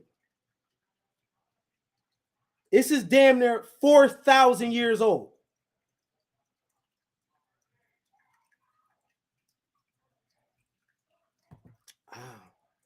I'm glad you said that, Jason. No, no, no, no, no, no, no, no. Be specific. Be specific. Mesopotamian structure. A man ruling was not the global thing. Let's be clear here. don't put the cart before the horse, sir. Don't be like, yes, yes. No, no, no, no, no, sir. No, no, no. This was this region, right? And when you conquer other people, you change their social dynamics. All right? Let's be clear. Because this is not the way the First Nations of the Americas lived. All right? So let's just read some of Hammurabi's Code, because this is what the 10 Commandments was created from. This is before the 10 Commandments. Where we want to go. If a law 128, let's start from there. If a man take a woman to wife, but have no intercourse with her, this woman is no wife to him. 129. If a man's wife be surprised with another man, both shall be tied and thrown into the water, but the husband may pardon his wife and the king his slaves. If a man violate the wife of another man who has never known a man and still lives in the father's house and sleep with her and be surprised, this man shall be put to death, but his wife is blameless. If a man bring a charge against one's wife, but she is not surprised with another man, she must take an oath, and then they may return to her house. If the finger is pointed at a man's wife about another man, but she is not caught sleeping with another man, she shall jump in the river for her husband. This is 4,000 years ago. Okay? The Hammurabi Code is important because at the fall of the Babylonian Empire, the people from that region took the culture and traditions. Here's where you get the Old Testament from.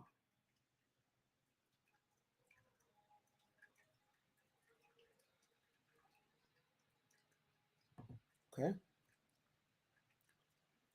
If one be captured in a war and there is not sustenance in his house, if then his wife go to another house, this woman shall be held blameless. Law 135. If a man be taken prisoner in war and there be no sustenance in his house, and his wife go to another house and bear children, and if later her husband return home and return home, then his wife shall return to her husband, but the children follow their father. Mm-hmm. If anyone leaves his house, run away, and then his wife go to another house, if then he return and wishes to take his wife back, because he fled from his home and ran away, the wife of this runaway shall not return to her husband.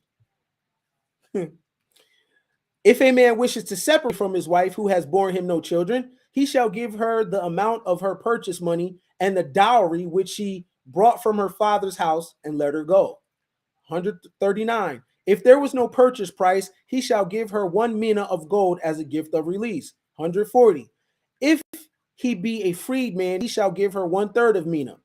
141. If a man's wife who lives in his house wishes to leave it, plunges into debt, tries to ruin her house, neglects her husband, and judiciously convicted, if her husband offer her release, she may go on her way. And if he gives her nothing as a gift of release, if her husband pleases her and he takes another wife, she shall remain a servant in her husband's house.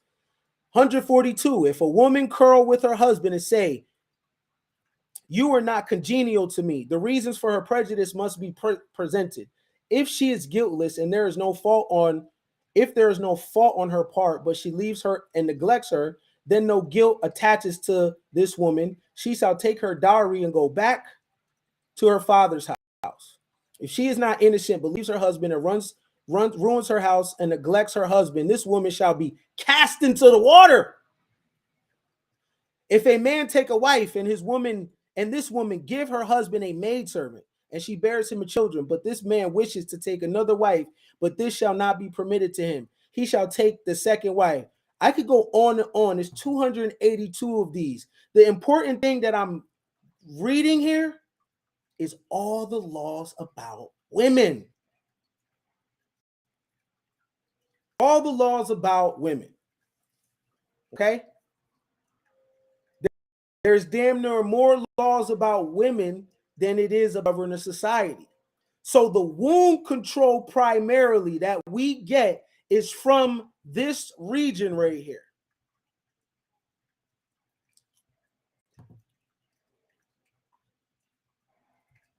All right. Now, the important thing about the Hammurabi Code, I'll put this in the chat so y'all can check it out on your own time, because it's important to understand history and how things got the way they are.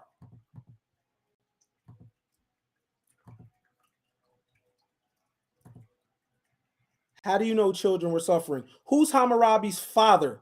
Without a Google search, Jason, if you know that the children are suffering, who was the king before Hammurabi? Without a Google search.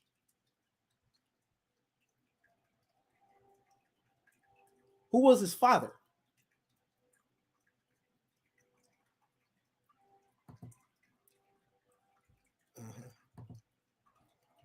The reason why you have to understand the Hammurabi Code is because what precedes it is the Old Testament of the Bible. And the Bible is very important because this is where all the modern men derive their talking points from. Okay, bro, you don't know. If you come with it now, that's Google.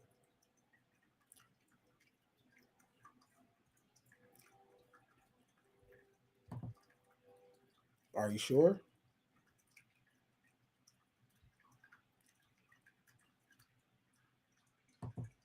The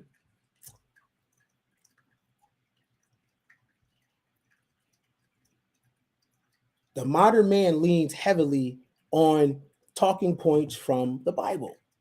Now, remember what I'm telling you. Talking points from the Bible stem from the Hammurabi Code. Why is that important? Is because what you're seeing in society is not natural. Nature did not set it up that way. Humans did. Humans did. All right? It's not nature. When you talk about the way women are designed, you've never dealt with a natural woman in your life.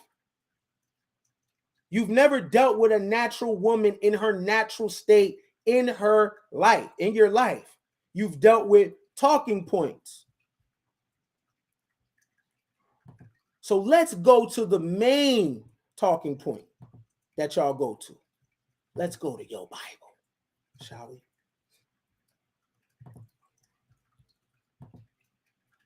Because I want to see something about this submission and this femininity, right?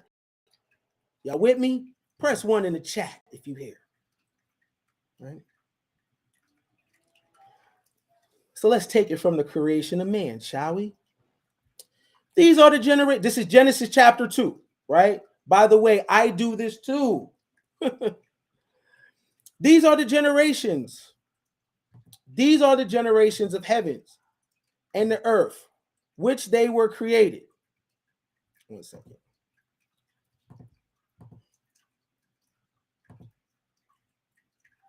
All right.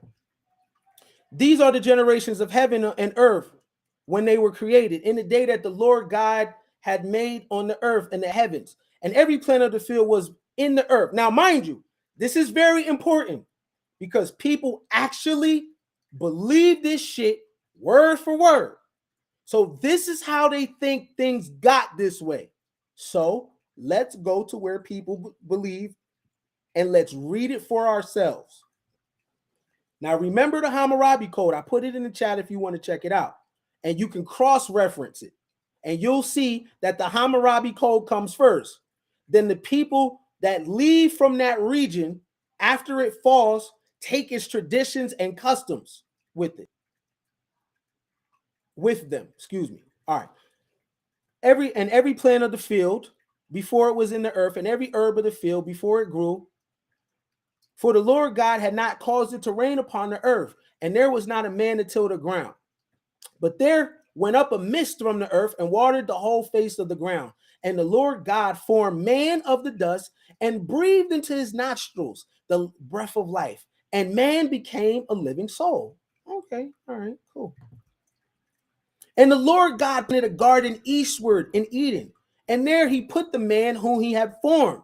And out of the garden and out of the ground made the Lord God out of the ground made the Lord God to grow every tree that is pleasant to the sight and good for food, and the tree of life also in the midst of the garden, and the tree of knowledge of good and evil.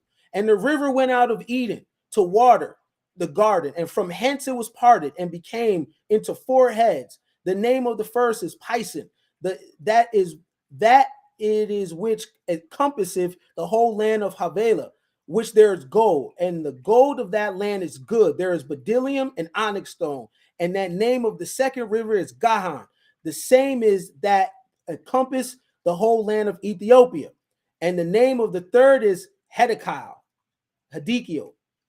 that is which goeth toward the east of Assyria, and the fourth river is Euphrates. Okay, here's where it gets interesting.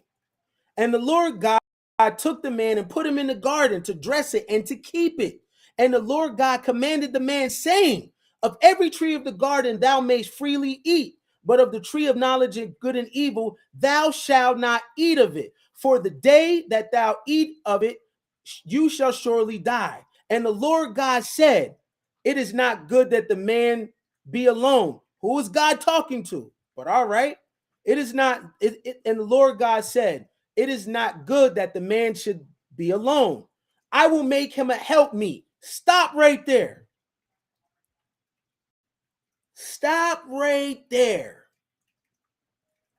Why does the modern man say the woman's natural role on earth is to be the man's helpmeet when it don't say that? You can't tell me what Paul says. Let's go to the beginning. It does not say that the woman's natural role is to help me for all mankind. It says she's a helpmeet for him.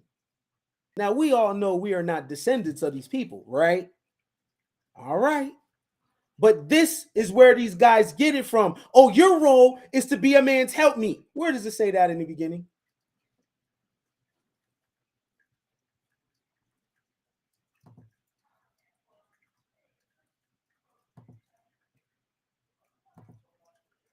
When did the woman become the man's helpmeet? By nature. And the Lord God said, it is not good that the man, plural, right? Or singular. Which one is one? Single, singular. That the man should be alone. One man, right? I will make him a helpmeet. How does that mean that the natural role for the woman in the world is to help a man out? I mean, I do read. All right. Because if that was the case, wouldn't your book say women are created? All right. That wouldn't it read like that? All right.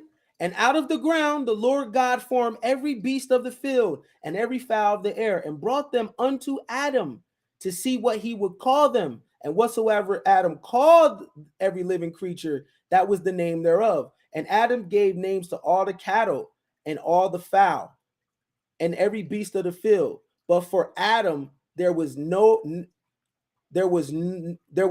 found an helpmeet for him. All right. The creation of women. And the Lord God caused a deep sleep to fall upon Adam, and he slept. And and he took out one of his ribs and closed up the flesh instead thereof. And the rib which the Lord God had taken from the man made he a woman and brought her unto the man. Now, if we are descendants of Adam, shouldn't we be missing a rib? If y'all believe this, right? Because if you believe that because this character here was created to be someone's helpmeet, and that is the role for all women, then keep the same energy. Wouldn't we technically be missing a rib because we're of the seed of Adam? Why aren't we missing a rib? All right.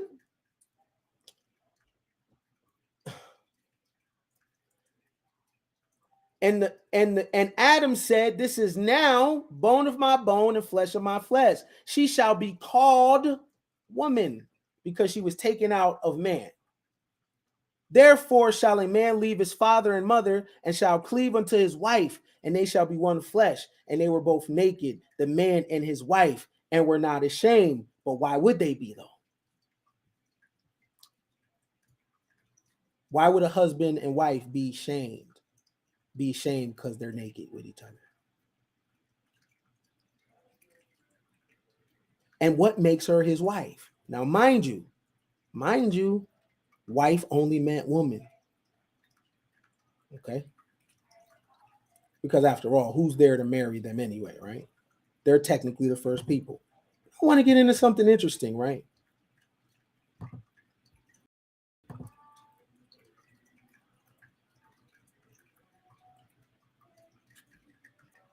Chapter 3. All right. Now, the serpent, who was more subtle than any beast of the field which the Lord God had made.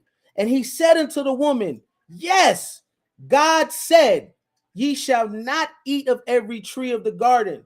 And the woman said unto the serpent, we may eat of the fruit of the trees of the garden, but of the fruit of the tree of which is in the midst of the garden, God hath said, ye shall not eat it, neither shall ye touch it, lest ye die.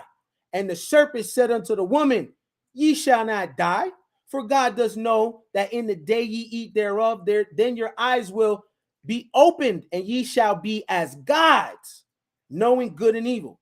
And when the woman saw that the tree was good for food, where does it say apple? But okay. And that it was pleasant to the eyes, and the tree to be desired to make one wise, she took the fruit thereof and did eat, and gave also unto her husband with her, and he did eat. Watch what happens here. And the eyes of them both were opened, and they knew that they were naked. And they sewed fig leaves together and made themselves aprons. I want y'all to pay attention closely to this relationship right here, right? Because this is the relationship that is going on right now with the modern man and the modern woman, right? Pay close attention. And the Lord God, and they heard the voice of the Lord God walking in the garden in the cool of the day. And Adam and his wife, she doesn't have a name, hid themselves from the presence of the Lord amongst the trees of the garden. And the Lord God called unto Adam, watch this, and said unto Adam, where art thou? First of all, who talks like that?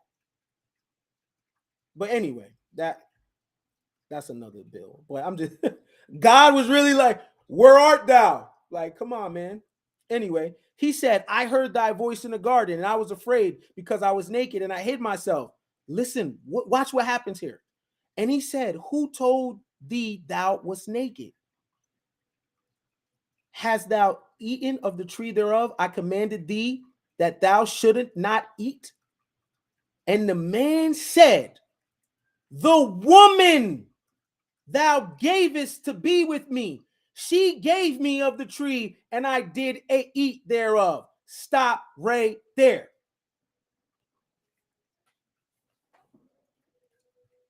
If this is a true story, and this is the first man in history, then we see that leadership is not natural to the male.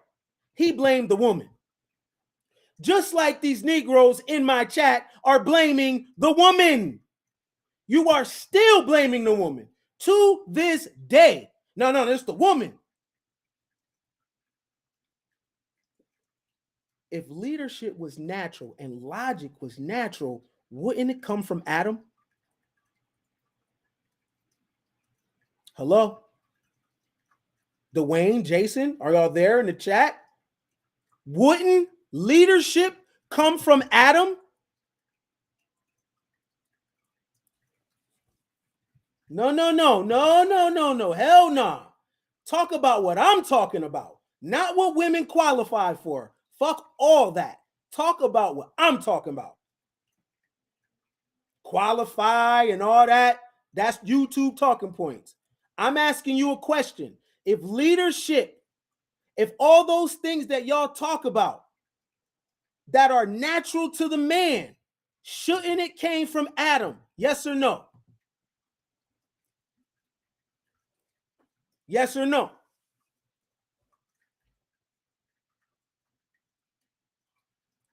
Chat, I'm asking a question. Does this make sense, right? If this is the first man, because the modern man, when he's trying to talk to the modern woman, he's trying to put her back in biblical talking points. Fine, let's go there and ride the wave. If the man is the natural leader and logic, right? Shouldn't it came from him? He was the one commanded not to eat of the tree of knowledge, not the woman, the man, right? And what happens when this God comes to him? Adam says, it was the woman that you gave me. Huh. Do we come from Adam? Yes or no?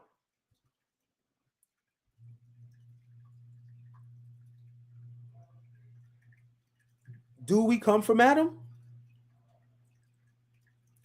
Yes or no? Who believes that we come from Adam? If this is your belief, no problem.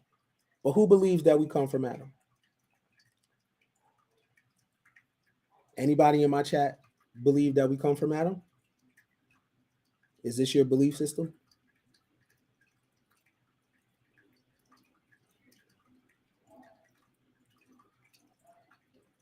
See, the engagement be different when we ain't talking stats and talking points. Like when we're having straight up dialogue as people, it's quiet.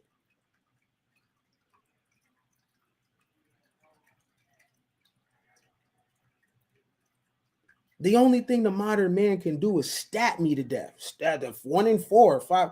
Okay. So damn. So there's no dudes in my chat that believe we come from Adam. Not none. So Jason, my boy, you believe we come from Adam. So that means we have all the character traits of Adam. Yeah? Yeah? Do we have all the character traits of Adam? Because Adam has no leadership and he's not accountable and he's not logical.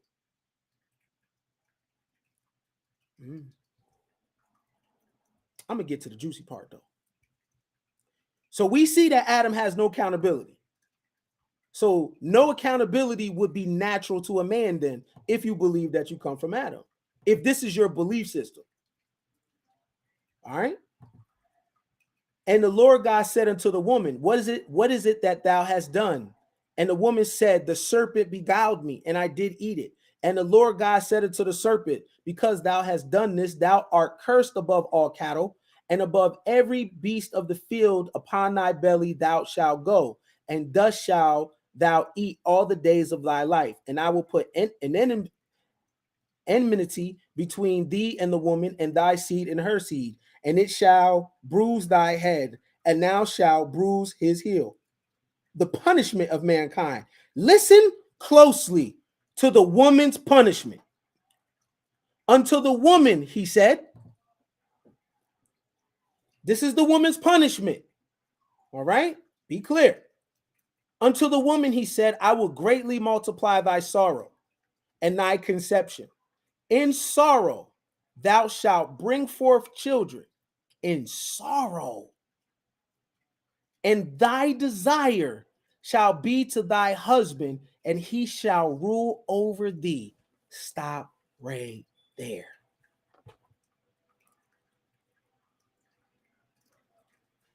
The woman being under the husband was from a curse.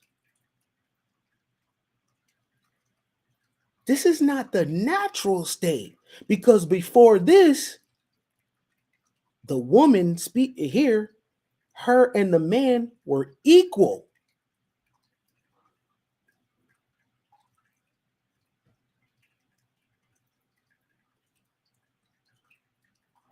Unto the woman he said, I will greatly multiply thy sorrow and thy conception. In sorrow you shall bring forth children, and thy desire shall be to thy husband, and he shall rule over thee. Hold on. This area is considered the punishment of mankind. So the submission that men want from women is actually based on a punishment. This is what it says.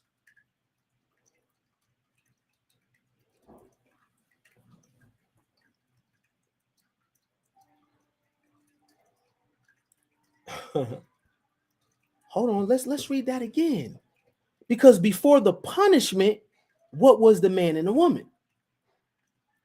Look to me that they was on the same thing, right? He wasn't supposed to eat of the tree, and she gave it to him and he ate. So he didn't put her in check. But because of they did this though, unto the woman he said, I will greatly multiply thy sorrow and thy conception. So technically, even giving birth was a punishment.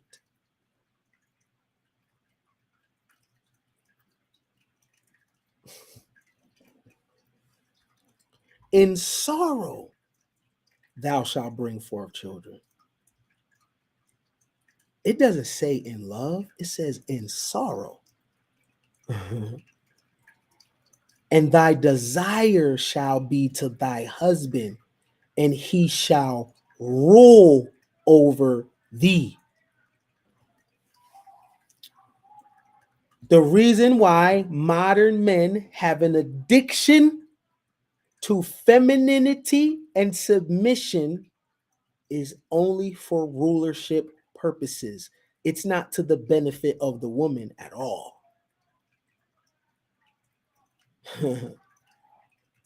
It's because of power. Why is the modern man talking about women being married so much? If women don't get married, how does that affect the man?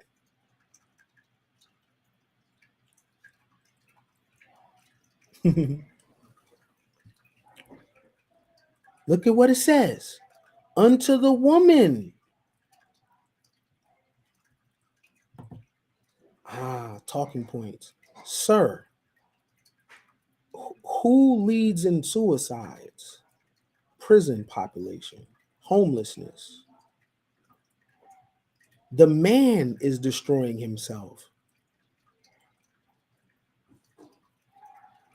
So men are trying to marry women to save them from themselves? Is that how this goes? Really? Really? But based on the Bible, sir, based on the Bible, her being married is a curse. Let's read it again. Unto the woman, he said, I will greatly multiply thy sorrow and thy conception. In sorrow thou shalt bring forth children, and thy desire shall be thy husband, and he shall rule over thee.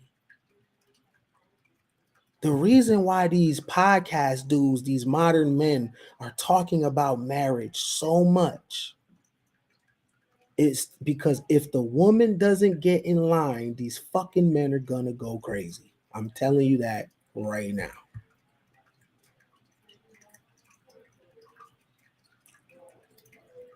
I needed to go read where you're getting your talking points from. Many people believe that it comes from the Bible.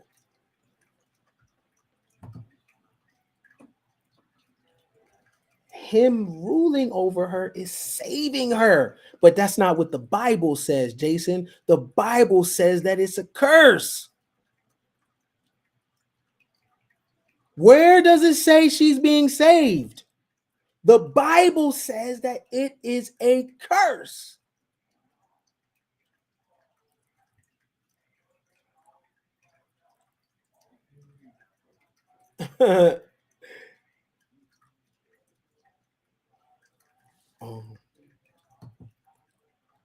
Was he though? How do you know? Didn't I tell you the concept of man over woman? That's Mesopotamian.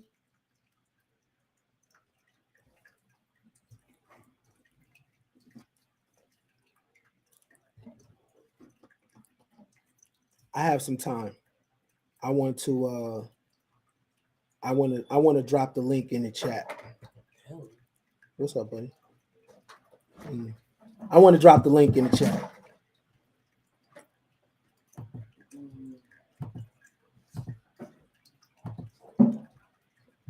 Does anybody want to talk to me?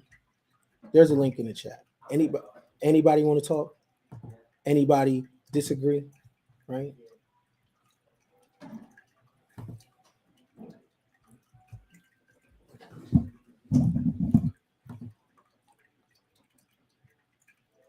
I'm gonna put the number on the screen because I want to talk today. I want to know, how is the modern man traditional? 520-510-3254. I want to know. Talk about what I said here today. Right? I want to know. The number is in the chat, or it's on the screen, 520-510-3254. I'm open to talk. I'm open to being wrong too. If you come with them talking points. This is Coin Gang. Go ahead. What's up, Billions? Once again. What's good? Ain't nothing, man. Let's supply a little entertainment for the people tonight, as well as some education. That's cool. All right, let's do it. First of all, once again, I gotta salute you. Appreciate your platform. Again, you're brilliant to me. Maybe one day we can sit down, chow some shot glasses, and smoke a little fajita or something. Kick it one day. For sure. You cool with me? For sure, bro. You cool with me? So I just like to, bring a different perspective. Let's do it. Stir up the pot a little bit. Let's do it. So your build is excellent. I like the information you're giving. But to me, what you're doing is you're extrapolating and you're putting together a particular picture, which is cool, which is fine. But traditional men span, if we go by the Bible, that's 6,000 years. If you highlight a war here, highlight a war there, highlight a warrior here, highlight a warrior there, there's hundreds of years where men were farmers, hundreds of years where men were carpenters, hundreds of years where men were scientists, hundreds of years where men were inventors, architecture. All those things are also traditional. And those things took place throughout history and time. So traditional man is just not just a brute fighting, going boogler, boogler, boogler in the dark, beating up people. It's a whole span. Manhood is a whole span of creation, bro. It's not just one or two things. But I get the picture that you're painting because it helps you articulate a story that does help women think. I don't know if you're trying to make them feel better about themselves or what, but I mean, that's cool to me. But what did I say? What did I say? What compliments did I give any women? It's not a compliment that you give women. You don't have to compliment women. If you really want women to be on your team, all you have to do is diss men. I mean, that's what brings women together. Because we know, and I know, I can tell from my observation, you might have a different story, but women generally dig each other's eyes out. But when it comes to talking trash about men, they'll come together for them. And if you can help assist in that, they'll appreciate you for it. It happened in elementary school, so it's nothing new. Whenever we was in elementary school, the girls wanted to get together, didn't like the boys.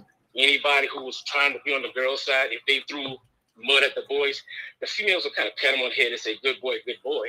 But you know, that's just what brings women together.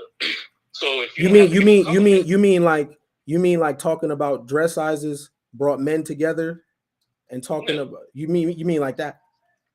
No, sir. No, not like that. You sure? Because I'm absolutely positive. Oh, okay. Because if we start talking about sports, then that's a bad thing. You ain't supposed to be talking about sports. You're not smart enough.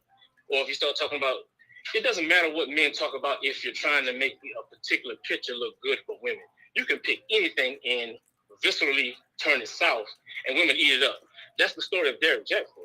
You feel what I'm coming from? And I'm not saying that's what I'm not even going to disregard you like that. I think you're more brave than that. But that's the story of Derrick Jackson. The story of Derrick Jackson is telling women goofy shit that makes them feel good, and then what glazes it over is pulling men down so that they can feel better about themselves. That's fine if that's a twist. But I'm just saying in 2022 and beyond, that shit's not going to work. Because we didn't do that shit for 50 to 60 years. So it's kind of played out. That's how I view it. Why are modern? How are modern men traditional? I don't know about that. That's an opinionated thing. I don't know how modern men are traditional. I mean, traditional is something everybody's using to explain what they feel or to explain how they view the world. And eventually you can look at it and say, okay, this is more traditional. This is more modern. Like anything orthodox or religious, that's traditional. Anything modern, of course, has elements of technology involved, has elements of what the current state of affairs. So what is a modern woman? What is a modern woman? Yeah.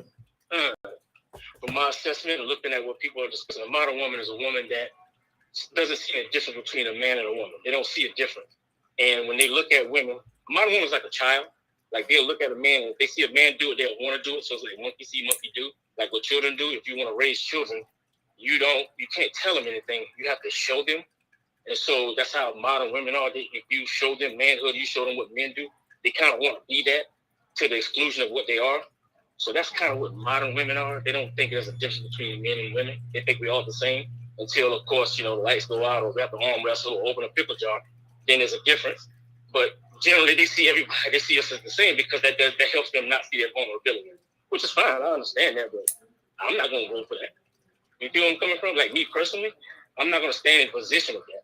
So what's a traditional woman? A traditional woman is a woman that knows there's a difference between men and women. Now that's a traditional woman, from my assessment. From my assessment, a woman's traditional when she says, "Hey, this is a man. This is my husband, my boyfriend, whoever this individual is, and I'm not him. I can't do what he does. He does it. He has a biology for it. He has a physiology for it, and he has a psychology that accompanies the avatar. And she knows it's different. If you don't come from, that's a traditional woman. So it could be a traditional woman on any part of the planet, on any continent. If she looks at a guy and says, I'm not that, she's probably traditional. Modern woman, they'll look at a man and be like, I can find a penis somewhere in my pants. So question. So if no man is around, how is a woman traditional? If she's alone, what is a behavior that she would do that would make her traditional while she's alone? I have no idea. So the only thing that makes so this was my point then. So the only thing that makes people modern and traditional is dating? Is there dating? No. Okay, so I said when they pinpoint a difference between the two. Okay, that's so if there's no men around, then what is the behavior of a traditional woman? If there's no men for her to engage with, what would a traditional woman, what does her day-to-day look like? Her day-to-day, it would have to be who else around her. So we'll take the example of, I forget the little girl that was found in Vietnam who lived amongst wolves. Her day-to-day was that of a wolf because she was around wolves. You feel where I'm coming from? So because she was around wolves, she identified herself with wolves. And that's how her day-to-day was. But if a woman is just around women, then her day-to-day will be whatever those women do. Okay, so but the men show up, then it's just going to start changing. Okay, now so she has to make a comparison. Okay, so what is a modern woman with no man around? She's by herself, no dudes. What is a modern woman? If she's by herself and no dudes, she's just a woman. She's just a woman sitting right there. Okay, so then when a That's dude, it. So, real quick. Okay, so when a dude comes, now however she's a bunch of wolves. Okay, no, okay, so let me get this straight. So when you put a man in the position, right? when you put a man in the in her life, that's going to determine whether she's modern or traditional. No, that's not going to automatically determine. So what does she do? What does she do when no man is around? I don't know what she does when no man is around. Like, you're doing a hypothetical. I can't pull it. I'm trying because I want to, because I no. I need to understand the terms, because guys that are born in 1990 are calling women modern. Okay. All right. So what I'm trying to this is a huge thing. All right. So what I'm trying to figure out, what is a modern woman and a traditional woman? And the only thing that you said was it has everything to do with her engagement with a man. Exactly. Yes. Absolutely. She doesn't engage with a man. Look, she doesn't engage with a human being. She could be a wolf. If she want to hang out with snakes, she could be a snake. Okay. If she want to hang out with beetles, she could be a beetle. Okay, stay on. Beetles do every day. She could do that. So bring it home for me. Don't just throw that out there like that. Like, wherever she's around, she's gonna try to monkey see, monkey do. What I'm trying to ask you is, what makes her modern? The ideals. The ideals is what makes her modern. The ideal that what she thinks she is, she's just what a man is. That's usually modern women thinking, because it's influenced by feminism. It's influenced by an idea that says, hey, look, there is no difference between people. We are all the same until something goes south. And then when something goes south, it's going to be men's fault all of the time. So that's what modern women are. Modern women don't see a difference in men unless, of course, it's advantageous. It's like they're able to use, and then when you have scapegoatism, then they're able to use both. So they're able to be women when it benefits them, and then they're able to try to take masculinity when it benefits them. Okay, so I don't see a difference. Okay, I'll bite. What is the difference between men and women? I'll bite real quick. What's the difference? One of the biggest differences between men and women is the energy level, the energy of being extroverted, the energy of pushing out. That's why you see a penis. So there's always a protractive force with men. There's got to be a protractive force with men. That's what men are. Women have a retractive force. They have a hole. So if I want to do basic biology, the biggest difference is somebody has a hole and somebody has something that sticks in the hole. Those things are different. A key is different from a lock. Although there's a unification at point, a key is different from a lock. A key is not a lock. If you go to the store and say, hey, man, you the manager, can I get a key? He's not going to bring you a lock. He's going to bring you a key. If you go to that same hardware store and say, hey, can I get a lock? He's not going to bring you a key. He's going to bring you a lock. If you want both of them, then you ask for both of them. So there is a difference, first of all, biologically. Then, second of all, the next difference is the force. That protractive force means something is extended. So you see a penis and you see those reproductive testes fall outward, because at 16 months in a womb, we all know there's a force that pushes it out. When a woman still has hers, there's a force that pulls it back. That force leads into the psychological and the spiritual aspect, because it's an invisible force. So no matter how brolic we want to make women, they will never be able to match the maximum brolicness of a man, ever. They will never be what? I didn't hear that last part. They'll never what? They will never be able to match the energy level of that man, that brolic level of that man. It's not going to match it. Physically? So, and I say this. Physically? Physically, starting physically first, and on into the invisible realm. See, I know, now one thing that's going to happen, and I know this, and we could talk about this. Just because something is mental does not mean it doesn't have a physical component. I think you know that, as above, so below, etc. We talk about the body. I have a copy of that at home. I definitely read it often. But just because it's physical doesn't mean that it doesn't have a psychological component that attaches itself. Because if I have a penis, and I do, and that's my physical compartment, mentally, I know I have to piss out of it. I have a mentality where I can stand up and go piss and keep going. My mentality, if I do that every day as a child, growing up as a young boy, by the time I get adulthood, my mentality be so much into what I'm physically doing, that's a part of my being. Same thing with a woman. If she sits down and squats to take a piss all of the time, which is what she does, just her mind is already riding the physicality of the squatting and the pissing. So we can't ignore the fact that just the physical component is going to give rise to a mental component. Just because she thinks in her mind she wants to be a man. Let me ask you something. Does that mean she could be a man? Let me ask you something. I'm just going to ask you a series of yes or no questions, right? Shoot them out there. All right. You want yes or no answers? Yeah, just did yes or no. Okay. All right. So you breathe oxygen, yeah? Yes. Women breathe oxygen? Yes. If you hold your breath too long and you're cut off from oxygen, will you die? Yes. If the same thing happens to a woman, will she die? Yes. She will die. All right. Yes. Okay. Does the sun shine on a man and a woman at the same time? Yes. It does. Does death take men and women? Yes. It does. Do women need water and men need water? They do to function, right? Yes. Women need food to function. Men need food to function, right? Yes. They do. Okay. Do men have emotions? Yes. Do women have emotions? Yes. Do women have a rectum and men have a rectum? Yes. They do. Do women have eyes and men have eyes? Yes. They do. Okay. Do women have a nose and a mouth like a man? Yes. Do women have a heart that's inside of a rib cage like a man?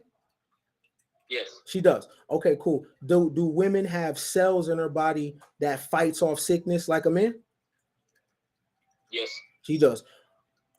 This sounds like a lot of sameness.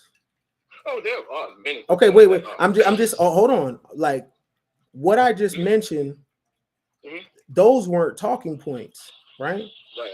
Those were the same, right?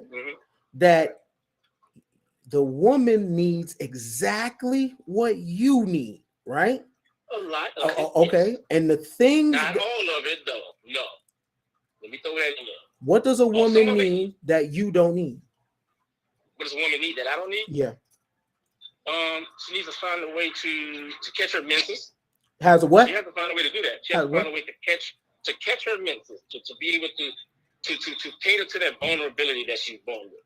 Because it's a vulnerability, because if her and I, let's go back to hunter-gatherer days, if her and I are moving through the forest and she's on her menses, there's a scent that comes with that. And animals are very keen to that scent. If her and I are swimming in the Atlantic Ocean and we're enjoying ourselves, I love you, babe. So the word for it is hygiene, right? So she has to take care of herself, right? Listen. No, you sit. All you have to do is simplify it. Basically, what you're saying is hygiene. Yes, called hygiene. Something that she can't avoid. Hygiene. Okay, so hygiene. Okay. Let me finish. So every month it happens. Whether you want to call it hygiene, being clean, or you want to call it kosher, whatever you want to call it. That is that. If we're swimming in the Atlantic Ocean and we're cool, and her menses come on, hey, you know what? There's a high probability that we could both of us could be eaten by a shark. I said need. What does she need that you don't? No, but I'm giving an example. That's listen. What you're saying is she needs to take care of her hygiene. Does a man need to take care of his hygiene? Yes, but okay. bleeding out of your reproductive orifice is not the same thing, because we don't do that.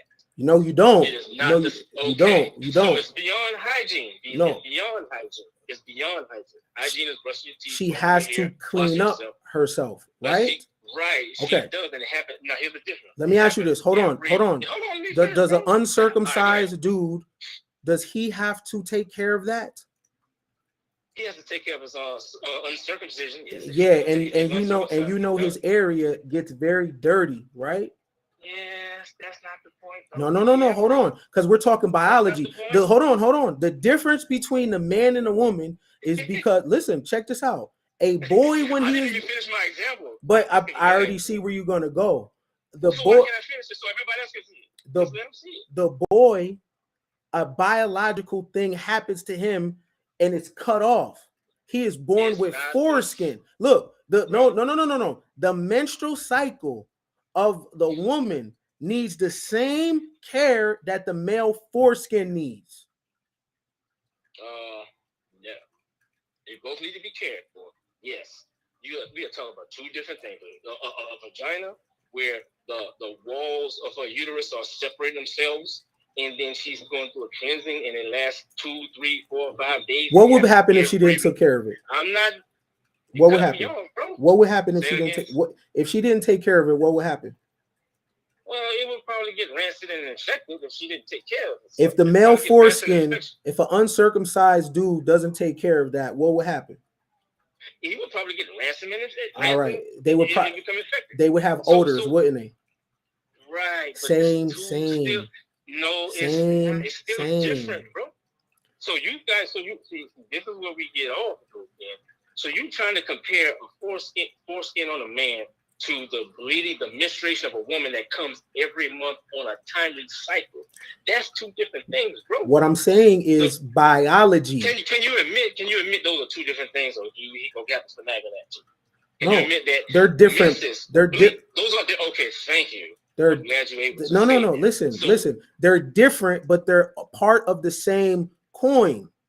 I can get with that. Okay, so I asked you what I want to know is something that is what does the woman need? Because I let you open up. Now I got questions. What does the woman need that is totally separate from what a man needs? Totally separate.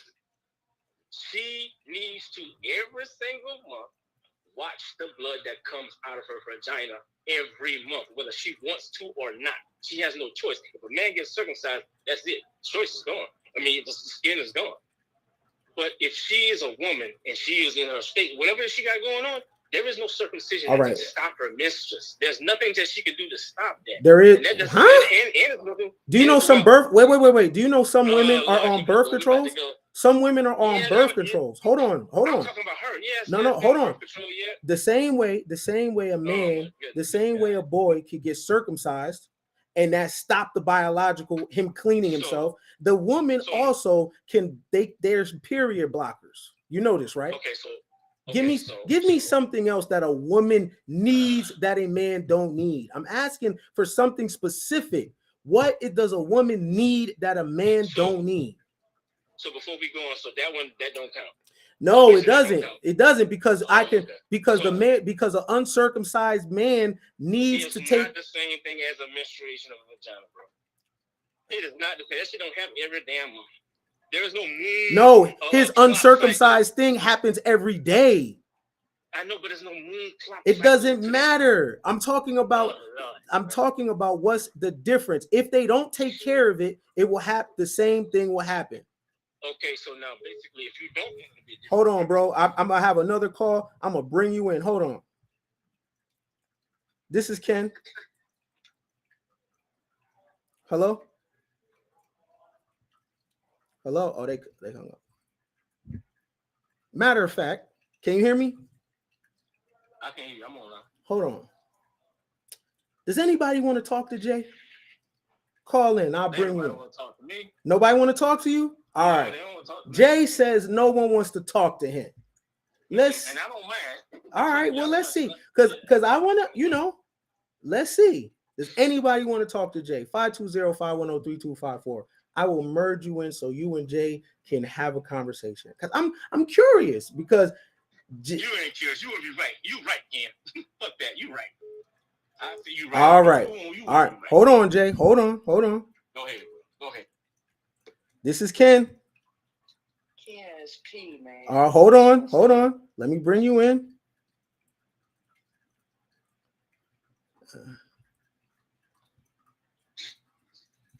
Hello? What's good? All right. Now, P, did you hear the conversation? I'm doing good. How you doing, sweetheart?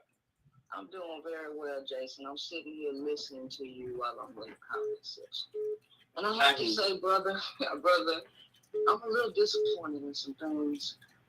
The first thing is it don't seem like you're very well educated on the female body. You're doing all this biological talk, but you're not really familiar with the body. You said there was nothing that a woman could do to stop the menstrual cycle.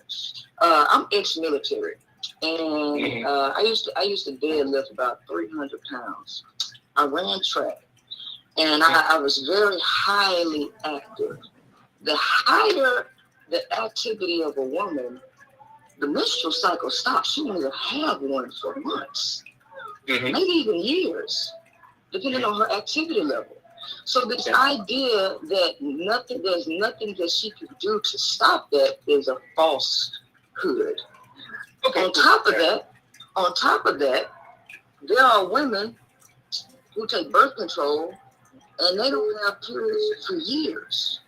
Right. So this idea that biologically there's nothing a woman can do to stop this biological process is incorrect. Now, with the penis, the foreskin that Ken is speaking of, this is something, if the parents of that child are not religious nuts, the likelihood that they're going to circumcise their sons is remote.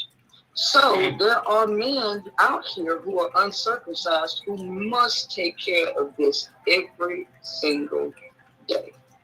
Right, like teeth, stuff like that. Right. So now we must get outside of the biology, because biology does not make you man or woman. It only makes you adult male or adult female. Man and woman are concepts of character traits that men are supposed to be cultivated into becoming, or males are supposed to be cultivated into becoming, and females are to be cultivated into becoming. They're not biological concepts. So what Ken is asking you, outside, what is it that a woman needs that is completely separate from what a man needs? Totally. Go ahead. I mean, is that it? No, I'm asking you the question. Oh, you asking? Oh, yeah. Yes, because the one thing that I came on here to discuss is the fallacy that you just stated biologically. Because I also went to school for cellular molecular biology at Louisiana State University. So I couldn't let you say that live without correcting you. So now that we got that out of the way, I want to re-ask the question that Ken asked you, because I'm really waiting to hear this myself. What does the woman need that the man does not need, or that's totally separate from each other? What is it that the man needs that is totally separate from what the woman needs, and vice versa? If biology is not a conducting factor, if that's not the factor, then there's nothing that's going to be needed, nothing at all. Then we're both the same. So that being the case, then how a lot of what we're talking about has to deal with, of course, how society has things set up. If that's the case, then there's no difference at all. Then things, the hormonal structures, the hormonal balances and stuff like that, none of those things are an element or are a factor in making a difference between men and women all the way down to the biology. Then this is just a comedy show. Like, I don't know how hard it is to notice that there's a difference between the male and the female. It's very. You just said something key. Right. Male and female. Male and female is not man and woman, because man and woman are concepts of the mind. They are not biological concepts. Since they're not biological concepts, you cannot weight your entire argument on biological processes that exist not only in humans, but exist in rodents, exist in lions, birds, and even fish. So again, are you ready? I'm listening. All right. So Here, what you got after this? Go ahead. You got male. I'm listening. Masculine, man. Female, feminine. Female, feminine, woman. You're right, and that's what I was trying to say earlier. They're connective elements from the physical body to the mental body. I'm not trying to do a whole bunch of educational things with as far as that's concerned. Let's just say when that male, and Ken talks about this a lot, when that male is going through a journey, let's say the hero's journey, he's a male, it is his masculinity that supports him to manhood. A woman cannot take a male's journey to become a man. So there is a connective. Let me say, hold on 1 second. There was a connective components, and one leads to another. You remember the movie Infinity Wars? Remember Thor had to line up the eye in order to melt that axe, to tree that axe? It's an alignment of three forces that make it one particular power source. Okay, so now I got to ask you a question. I got to ask you a question. Just can't finagle those things. Go ahead. Hold on. I got to ask you a question because see, you don't open yourself up now for the okie doke. So you want to talk about energy and all of this. Now I got to push this to a real high spiritual level and enter into some of the talks from the Kabbalah. So are you familiar with sacred geometry? Yes, I am. Okay, so you sitting here talking about masculine and feminine. You know that one cannot, life cannot exist without both of them combined. So it means the woman cannot exist without both masculine and feminine energy in her. The male cannot exist without both masculine and feminine in him. And the brain, the brain cannot exist without both a masculine and feminine part. So this idea that woman is feminine, this idea that woman is feminine is false, because you don't get to dictate nor determine which energetic component is more pronounced in the person. You don't get to determine that. But you are trying to. No, but I didn't. Hold on. No. I agree. I agree. It's similar to the yin and yang. I like using that emblem also to articulate that. And if you look at it, you do the math, when you have the 80-20 rule, that was a French mathematician who started that at that ratio.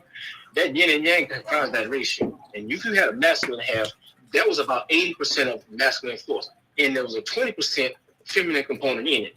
The feminine half went 80%, and there was a masculine component in it. So I'm in total agreement that we are still one in that aspect. But the swing or the sway of that force is what makes it different. Now, in between both polarities, that can hold on. I'm gonna give the mic back to you. Let me make one more point. So the swing in that component can give birth to. It's like a battery. You got a cathode on one end and an anode on another, and they both cause these electrons or protons to move in a particular manner. It's only because the cathode is still what it is that those electrons are able to move. But the cathode has components of anions, and the same thing from the anode. So it's the same thing as the yin and yang. So this is what I'm gonna say. So as a man, I don't have to determine that in you or anybody else. I just have to determine what's inside me and whoever. Wait, hold on, wait a minute. Stop there. You said that you can only determine that in you, yet you are speaking on women. In a general fashion, yes. But generally, what you're you took it to detail.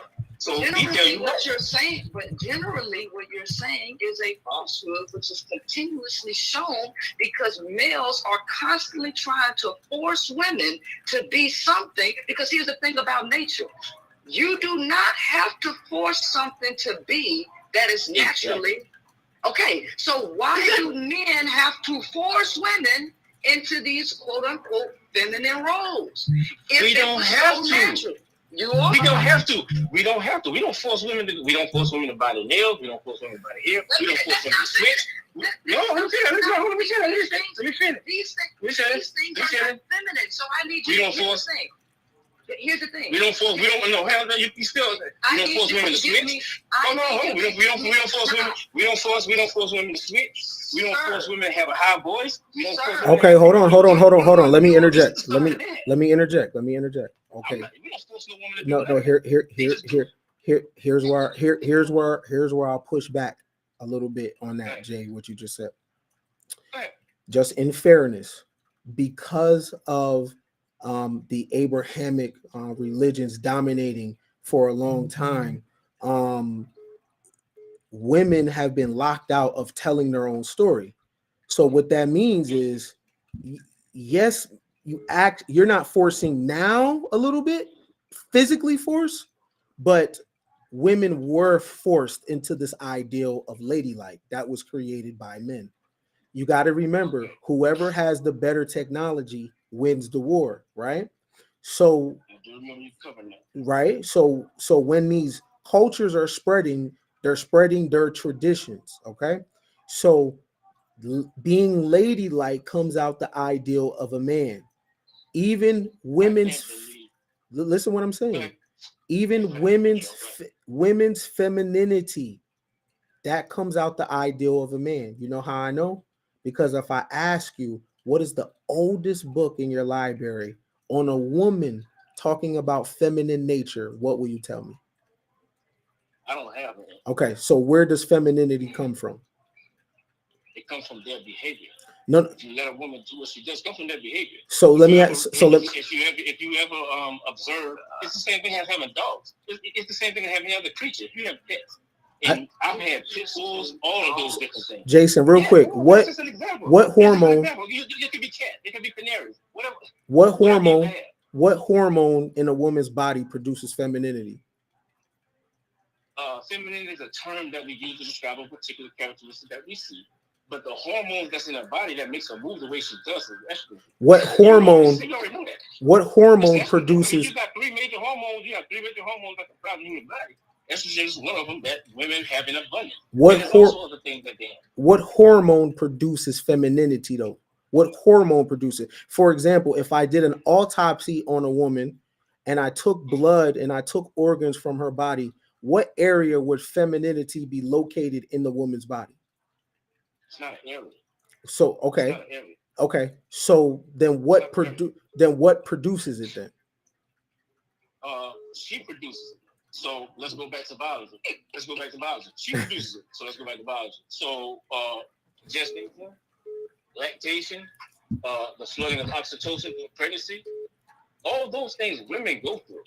And this is all unique to her experience and her biology. The man is not going to go through any of those things.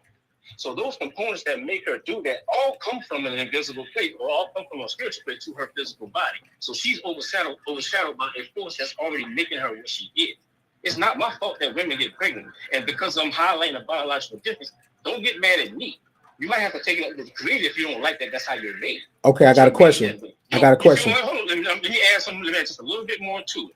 The bone structure, the bone mass, muscle density. Why is there such a big argument now in the international space about trans women in women's athletic sports? Because there's a huge difference. So we sitting here arguing basic elementary stuff, which is making me scratch my head about this conversation. Like, if we can't get past the basic stuff, we're never going to get nowhere with it. I got a question for you. I got a question. What about those? So before you go, what about those? Let me ask you this: what about those people? Why are committees, international Olympic committees, getting together to try to stop trans women? Hold on, I have a question. But I had a question first. My question to ask you is, what animal in nature is a feminine animal? Feline, really. Feline. The cat I got in the house is sucking feminine. So nice and true, and I'm gonna give you an example now. What about the male? What about the male cat? I'm about to do that. I'm about to do that. So I'm gonna grow up with animals all black. Now they're damn near on the farm. Wait. I've got a question. So are you saying? I'm not this. I like clarity. Are you saying that a cat is feminine? Hell yeah, that motherfucker thing. Hell yeah, you heard me. And I'm gonna say it again. Look, this same kitten had kittens and all that stuff.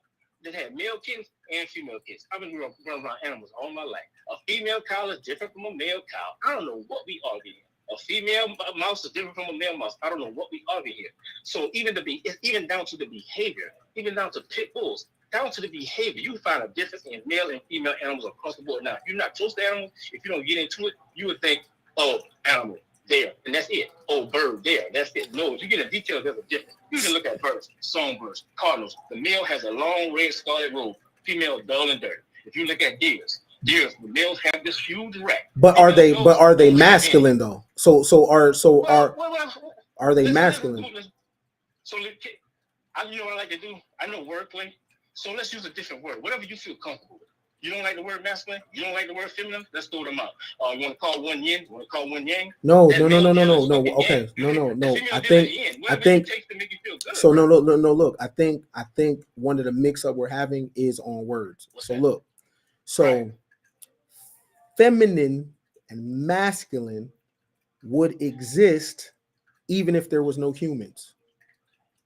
Yeah, you can definitely say that. Do you know why? Because it's a pole based on creation. It's a pole. Look, so listen. So look, listen what I'm saying. femininity is not exclusive to a woman, and masculinity is not exclusive to a man. They're not exclusive. Okay, so look, I'm saying I'm not going to argue that. all right. So if What I want to do push back though is I want to push back on the degree in the creation of the polarity. Like I gave you an example of a battery. Your car battery, whatever's in that battery is all the same components, but there's more of a degree of something in your cathode than there is a degree of something in your anode. So it has to be that way in order for it to function as a battery. If that cathode somehow or another melts its melts its cathodic components to become ionic, it won't work. I'm working chemistry continuously. It's the same thing in almost all chemistry equations. Things have to have their polarity so the energy can move back and forth. If we want to muddle this up and then not try to represent or respect these polarities, then that's where we start losing. Well, let me ask you this question. I got a question for you. Go ahead, if you truly believe this, then how could you look at a child, or how do kids become bullied in school if they are displaying more feminine characteristics like boys? Or how could you look at a woman who you know has a vagina and then tell her she reminds you of a man? If you really believe that. What you mean? I'm lost on that. Hold on. You got to break that with Dawson. Ken, hold on. Ken, I hear a replay. you hear a replay, Yeah, I'm hearing double. Let's see. Let me try it. yeah, I don't hear nothing. It's not on mine. I don't hear anything either. Yeah, I don't hear anything. Maybe on mine. Do you hear something? No. Yeah, let me just turn the whole thing off. Okay. All right. So, if you truly believe that this energy, right, was more pronounced in the specific bodies that you're speaking of, then how could you ever look at a male child and say he's too feminine, or look at a male and say he's too feminine? Or how could you ever look at a woman and say she's too masculine? Because you're not judging her. You're not judging them on their clothes. I can you're answer judging it. them on their energy. Want me to answer it? Go ahead. Want me to answer? Okay. All right. So what I do is, and I work with, and I got children. I see them all the time. If you let children run around and play, this is what you'll see happen. You'll see that the boys, they'll start aggregating, they get together and do their thing. The girls, they get together and do their thing. And it happens 100% of the time. When the boys are doing their thing, the girls start being drawn to what the boys are doing. That's 100% of the time I've seen. So 5 boys over here, and there's a group of girls over there. When the boys get to playing, they get the rough house and they get to laugh and doing what they do, the girls want to gravitate. This is where the problem comes in. The problem comes in when, check this out, when the girls come over, I stand by as an adult and I let it happen for a little bit. And I say, this is not going to turn out good because those boys are rough out. Those boys are getting to their own natural childlike energy, and they're falling, they're busting their knee, they're busting their nose. And I said, now these girls are going to go over there and they don't have the physicality to participate, and then they're going to harm themselves. So what you're asking me is that, can I see ahead of time what those children don't see? Absolutely. So that's what I said. That's not what I'm asking. Come on. Okay. So this is the deal. So this is the deal. I'm about to finish it up. So I'm about to finish it up. So when they go over there, and all of a sudden now they want to start, they want to start climbing trees like boys. They want to start doing those things. I let it go on for a while. But you got to find, what you'll notice happening is that those boys continuously push whatever they're doing to a level that those girls cannot do. They'll try it, but then when they start hurting themselves, then that's when somebody has to come in and speak with them. So now back to your example. When you say, how can I say that a boy is acting like a female?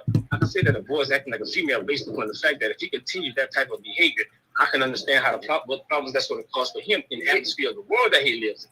Because if he goes that route, society's not going to do that. That's not anything of what I asked. I don't know what you interpreted. I don't know what you asked. I don't know what you interpreted. Well, listen. Mm-hmm. Slow your brain down and slow your mouth down. Okay. Mm-hmm. First of all. Hold on, man. I ain't got to do none of that now, sweetheart. I ain't got to do none of that. Just say what you got to say now. First of all, just say what you got to say now. No, hold on. We don't do that now. You ain't got to get defensive. But I know, but we don't do that, though. But we don't do that. Sir, you're talking too fast, and I can't get. Man, we don't do this that. Is the reason. I got you. Go ahead. This is the reason why you misconstrued what I asked you. All right, say it again. So, now, What you're talking about is interfering with how nature actually works. Because if the child wants to go, if a girl child wants to go and play over there with boys and climb trees, who are you to tell her to stop? Now, that's not even what the whole thing I asked you. My question is this again. Mm-hmm. If you truly believe that naturally that feminine energy was more pronounced generally in women or females than in men, then you would have to answer the question as to how could you now say that a young boy, 5 years old, and he's getting picked on and he's being accused of being gay, or the father is now scared that his son might be sucking dicks later because he feels his energy is too feminine. If you felt like it was exclusively for females and vice versa, how do you end up with such as so-called tomboys? Because what you're reading in these children is energy. Because you want to brought up energy, but that's what you're reading. Okay, Jay. So look. I asked her like this. So I asked her like this because I'm curious. If femininity basically is exclusive to a woman or a female. I did not say exclusive. There's an 80-20 rule going on. Not exclusive. Oh, okay. So what percentage would you say femininity is in the woman? I say 80-20. 80%. Okay. All right. 80-20 across the board. It's a mathematical number. Okay. It's 80-20 across all right. the board. So then how can I be more, quote, feminine than a woman then? How is that? Where am I getting that energy from? I don't know. What you mean be more feminine than a woman? What I'm saying is, okay, you have girls that are tomboys that play with boys, right? Play basketball, do everything, right? Okay. And then you have dudes that act softer than her, right? Where is the energy coming from? And how come that girl's 80 isn't 80? And how come the boys is 80? You ready? Go ahead. All right. So, you got human development, boom. 1 to 5, 1 to 7. Almost all girls are really, really, really tomboy. I have a daughter, she come through like a boy early in the game. When she got and reached around maybe age 10, 11, I saw a change. So what you have is human nature. And what you have are human beings that have these program components in the DNA that at a certain time in their life, they're designed to go off. Nobody's asking for this stuff to go off. Nobody wants this stuff to go off. It's called puberty, it's called development, adolescence, but it's going to happen. It's going to go off. And when that DNA makes that switch, you start seeing the switch and change in those girls and those boys. So yeah, in the beginning, you'll see the whole thing crisscross. Those boys are always under their mom. They're always feminine. They always, blah, blah, blah. But then when that puberty hits in, that's when their purpose and all those things start to kick into their destiny. You start seeing the change. Those girls naturally start going back into a more feminine route. They start wanting to, because it goes back to what you said earlier. They have to take care of themselves in a specific way. Men have to take care of themselves in a different specific way. Men do not have to worry about menses. Don't have to worry about doing a lot of physical work to stop a menses. Don't have to worry about taking birth control pills to stop a menses. That's not even a thought in his mind. And vice versa. When those girls have to take that pause and they have to take time out for themselves, then they have to cater to a vulnerability that they're born with. Now, I didn't make it that way. So you consider that, so basically what you consider that, hey bro, are you in the possession of the Kabbalion? Have you read that? Yes, I do. I have a position. Okay. Because the Kabbalion, which is, it does not talk about it. But it doesn't talk about it from a perspective that you talk about it. But right, it doesn't have to, because human beings need to be able to figure that part out. There's other books for that. I had you on for a minute, bro. I'm gonna let you go because I got other callers. I appreciate you calling. P, I'm gonna keep you on for a second. And and hey, I appreciate you, bro. No doubt, man. Hold it down, bro. All right, for sure. All right, if anybody wants to holler at P, please call up. What I want to know is, what I'm curious is, what is the modern man? What is the modern woman? Why does the modern man think that he's traditional? What makes a traditional woman? Oh, I got a call. 1 second. This is Coin Gang. Go ahead. Hello. Hey, hello. How are you? Okay, Hi, I was can you calling turn in can to- can you turn that down in the back? I can hear you. Go ahead. Okay. Hello. Yeah, I was calling in. I really wanted to respond to the guy Uh-huh. that was calling. I'm sorry. I can hear your Yeah. background. Can you talk? Can you turn your background down? Okay. Can you hear me now? I can. Okay. Actually, I was referring to the guy. I've been calling in when the guy was on the phone, Mm-hmm. but I was saying basically what you was asking him is, what separates a man and a woman from one another, and the answer is nothing. We are human. We are just as human as a man. We came from a man, so that's what the Bible says. And since we came from a man, we're gonna have the needs of a man.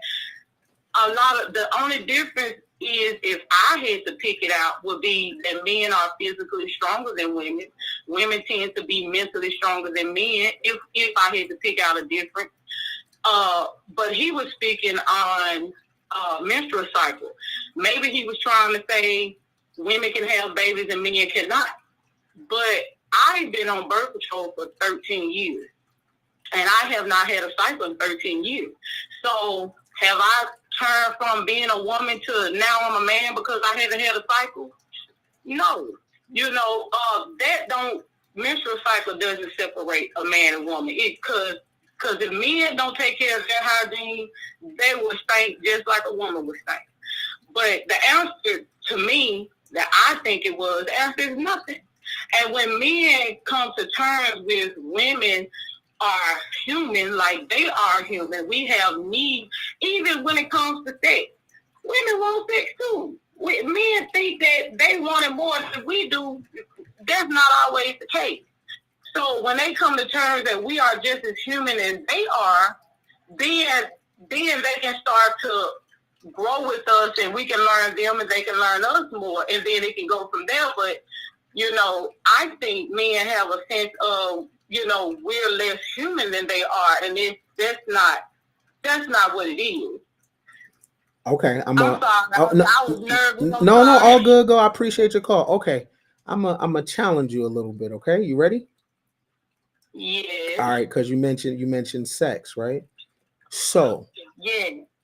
is the woman naturally monogamous? Do you believe the woman is monogamous? I believe, me personally, I believe a woman can be more monogamous than a man. I believe that. I believe they can be more monogamous than a man. Yeah. As for me being a woman, I'm 37 years old.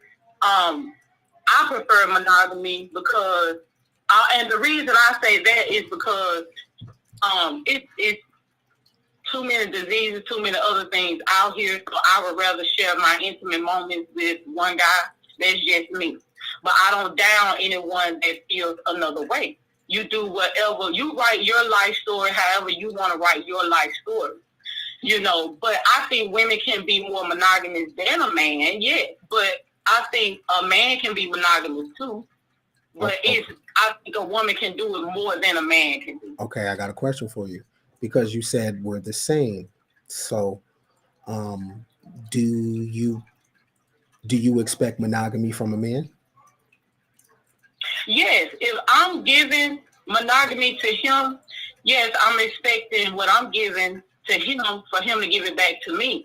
If he don't want to give it back to me, then I'm not the woman he should be with. He should move along. So yes, if I'm giving monogamy and he wants me to not be with another man and I'm giving that, then yes, of course I expect it back. So would you only be monogamous because he's monogamous, or is that your nature? I would be monogamous because that's what I want to do. That's how I want to live my life. I want to share my intimate moments and my life with one man. And that's just me. So I would be monogamous because that's what I want to do. And for my life. So he couldn't be with you unless he was monogamous? No, he couldn't, because I wouldn't down him if he's not. If he wants to be with other women, then fine, be with multiple women. But I would not be one of the multiple women that you'll be with. I couldn't be with you if you're not monogamous, because that's what I want in my life, and I want somebody to coincide with me in my life. So if you don't coincide with me, then we can agree to disagree, and you live your life, I live mine. So based on observation, you 37, right? Yeah, I'm 37. So, what would you say is the behavior of the majority of men that you've met before when it comes to that? Do they kind of have the same? Monogamy? Yeah. Do they kind of have the same behavior when it comes to, like, does it seem like men like women? Well, it comes with men with monogamy. More men that I have run across they want as many women as they can hit. Most of the men that I have run across, even men in my family, they a lot of men they feel like a man by how many women they can be with, which is absurd, but that's how they feel. So men, like, I think it's more of just a sexual nature, or whatever. I don't think it's really more of just, well, I'm a man, so I should have as many women as I want. No, I just think it's just they just want the pleasure. So even men from around the world, even though they've never met each other, why does it seem like men have that in common, from an Asian man to a white man to an African man? What do you think is something designed in the species? Yeah, I think honestly, for black men, I think, and this is my opinion, I think it was taught, because back in the slave days, when black people were slaves, men were used just to get different slave women pregnant, and they'll move on to the next woman and move on to the next family. And so over the years, and as the generations pass down, I think men have just gravitated towards that idea and just ran with it over the years. And now it's like, oh, I'm a man, I'm gonna be with a different woman. But I think that was taught back in the because we still today hold a lot of those toxic ways from back in the day that we still hold today.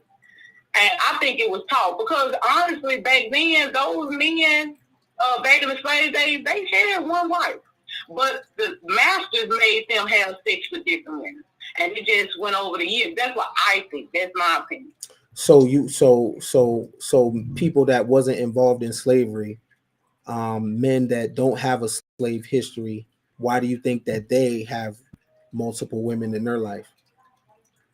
Because it was taught. Even if they don't have a slave history, they were still taught by another man that probably had that history, or someone else around. So it was still it's being taught to a lot of them that, hey, that's what men do. That's what we supposed to do. You being a man, and if you sleep with this many women, you being a man. I mean, it's being taught. Okay. It's being taught more than a man being monogamous. I'm a drop you a gem. No one ever taught me that sleeping with a lot of women made me a man. People try to teach me monogamy. No one taught me to sleep with women. The sleeping with women came natural. The monogamy was the unnatural thing. So no, men actually never taught me that, right? This is a biological urge that I'm looking at, right? I see a woman, I get attracted. Nobody taught me that. Or you feel me? It's not, no one said anything like that. But P, you there? Yeah, I'm here. All right. What's your thoughts on this? Give me a specific question, because so the human being, period, men, women, right? I know this is a general thing because there's so many people in the world. Is monogamy? No, let's do this. Is monogamy natural to the woman? Based on anthropology, based on records we know from cultures, without losing wars and religion, the female human, is the female human born monogamous? No. Monogamy is not something that's hardwired into either male or female. As a matter of fact, it is scientifically proven that to raise that polygamy or high capitulation and succession for women is actually designed for them to get more quality sperm. So basically what I'm saying is that a female who goes out and sleeps with 2 or 3 different guys in short succession, the biological reason for that, which is notated in all of animals and in humans, is to gain quality sperm as opposed to male polygamy, which is for quantity as opposed to quality. So polygamy or monogamy is not something that is natural in women either. You don't have to force people to do something that is natural to them for them to do. If you get sleepy, it is natural for you to go to sleep. That's the easiest thing. You do have to force people to stay awake when they're sleepy, though. You don't have to force anybody to eat when they're hungry. You do have to force them to not eat when they're hungry. You don't have to force people to do anything that comes natural for them to do. But you do have to force them to do something that is unnatural. And you know what people are forcing on women? Monogamy. They've had to force it through religion. They've had to force it through stoning women and everything. So I don't even understand why this is even a question, because the climate wouldn't be what it is now if monogamy was natural in women. What do you mean by that? Since we're in social media times, you wouldn't see viral videos of men criticizing women for having hot girl summer or having multiple baby daddies, you know, and not knowing who the father is, things like that. Why is that even happening? Because there is no rulership and there is no force to keep the female, quote unquote, a virgin, or to keep her monogamous. That is a forced tactic. Now that the forced tactics are not in play, you see the nature actually taking place. And when you analyze lions or any other mammal, you'll see that the behaviors in other mammals are the exact same behaviors that exist in humanity. What are, I'm gonna go to you, caller. Okay, you want to address? Go ahead. Go ahead.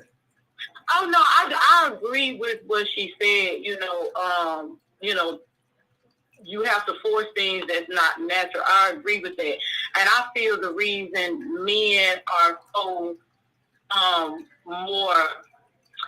they're so more in uproar about women having a hot girl summer or, you know, sleeping with multiple men, because it's a control thing. It's like, you know, they forced it upon women, like she said, to control that woman, because it was a certain time back in history where women were considered a man's property if he was married to her. So it was to me, it was a form of control. That's why they forced it on women.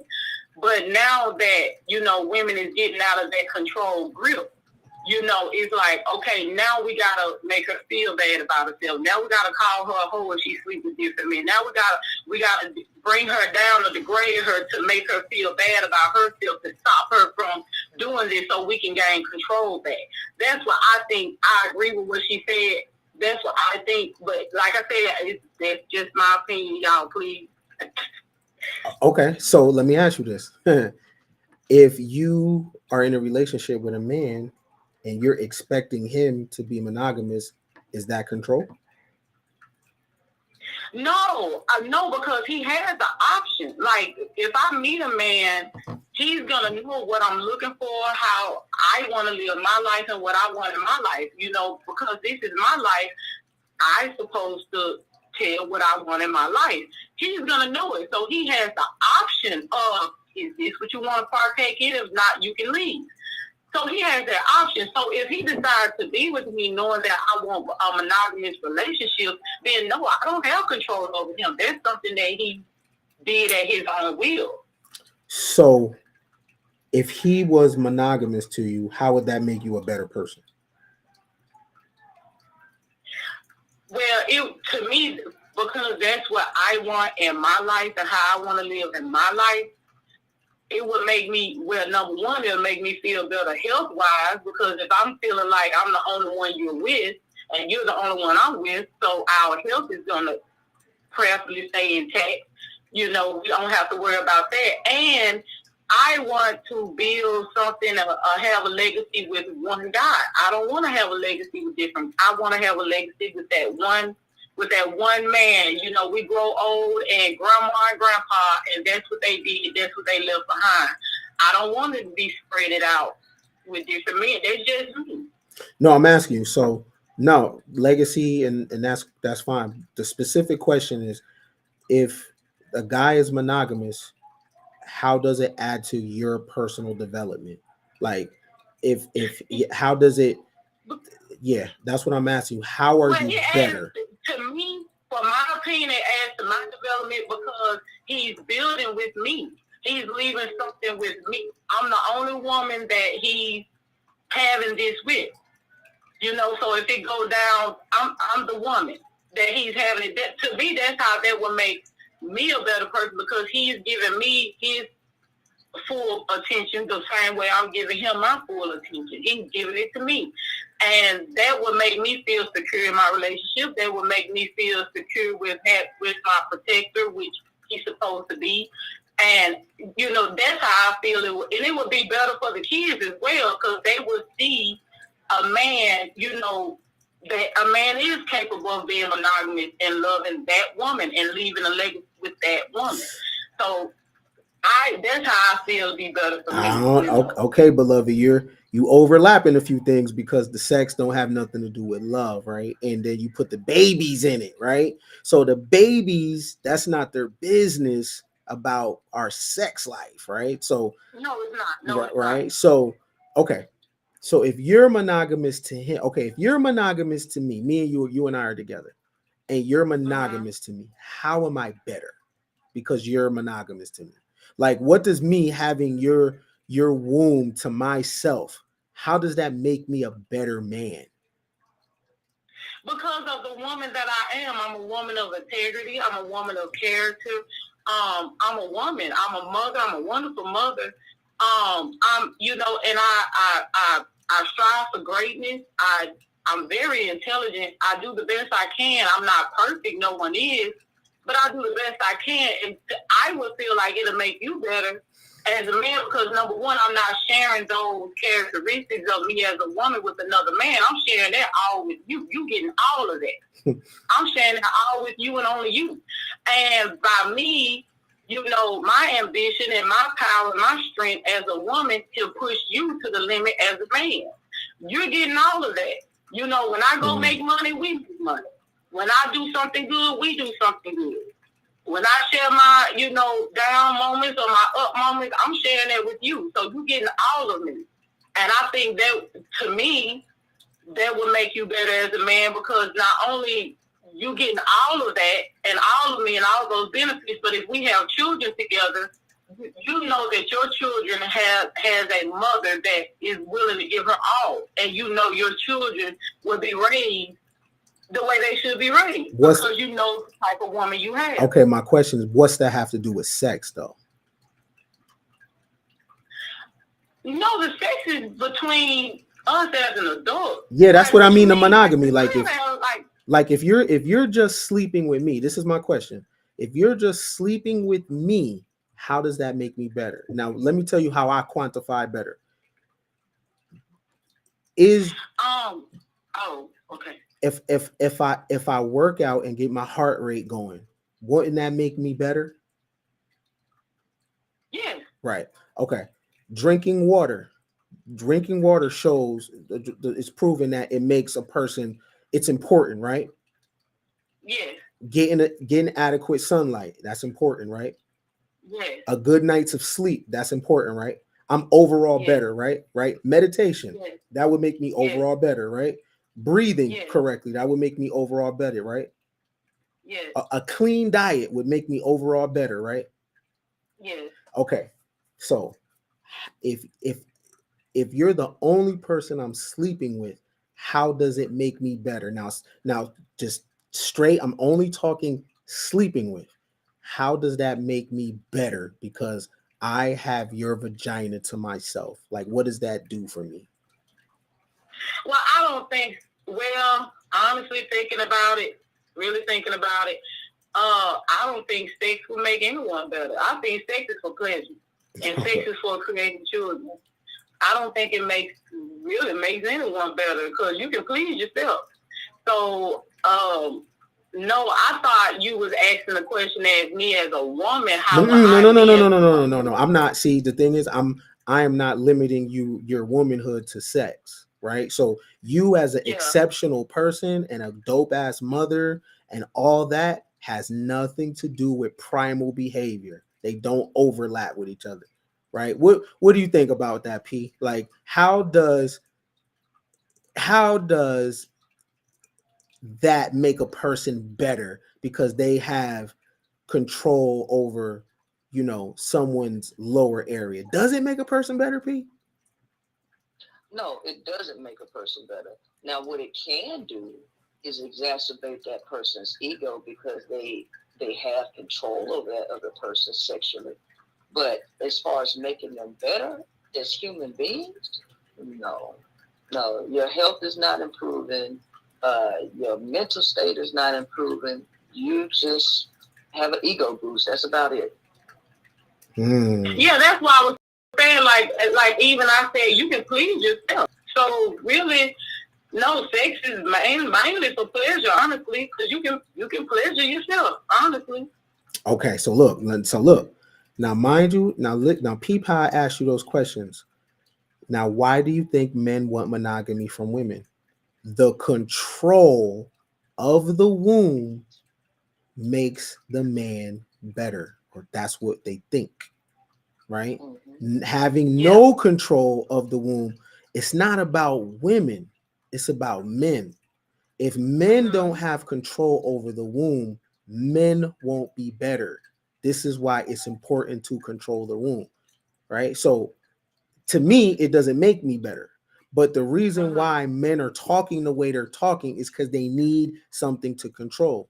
But the best thing for them to control would be themselves. Right? But it's the control over your womb. Right? Now, here's the thing. I'm going to give you some game right here. Because the woman is so easy to just, you want one man, as long as you want one man, men will forever have power over you. Forever. As long as that is so important to you, they will always control, because what's going to happen is you're going to get in a relationship and you're going to abide by that rule. The man is not, though, at all. He ain't, right? But as long as that's something important to you, if women stop believing in monogamy, men won't have power over you no more. That is correct. This is like it's that I'm right there. You know what I'm saying? I'm following you. Like I agree with you. I agree with you because you opened my life to a lot of things.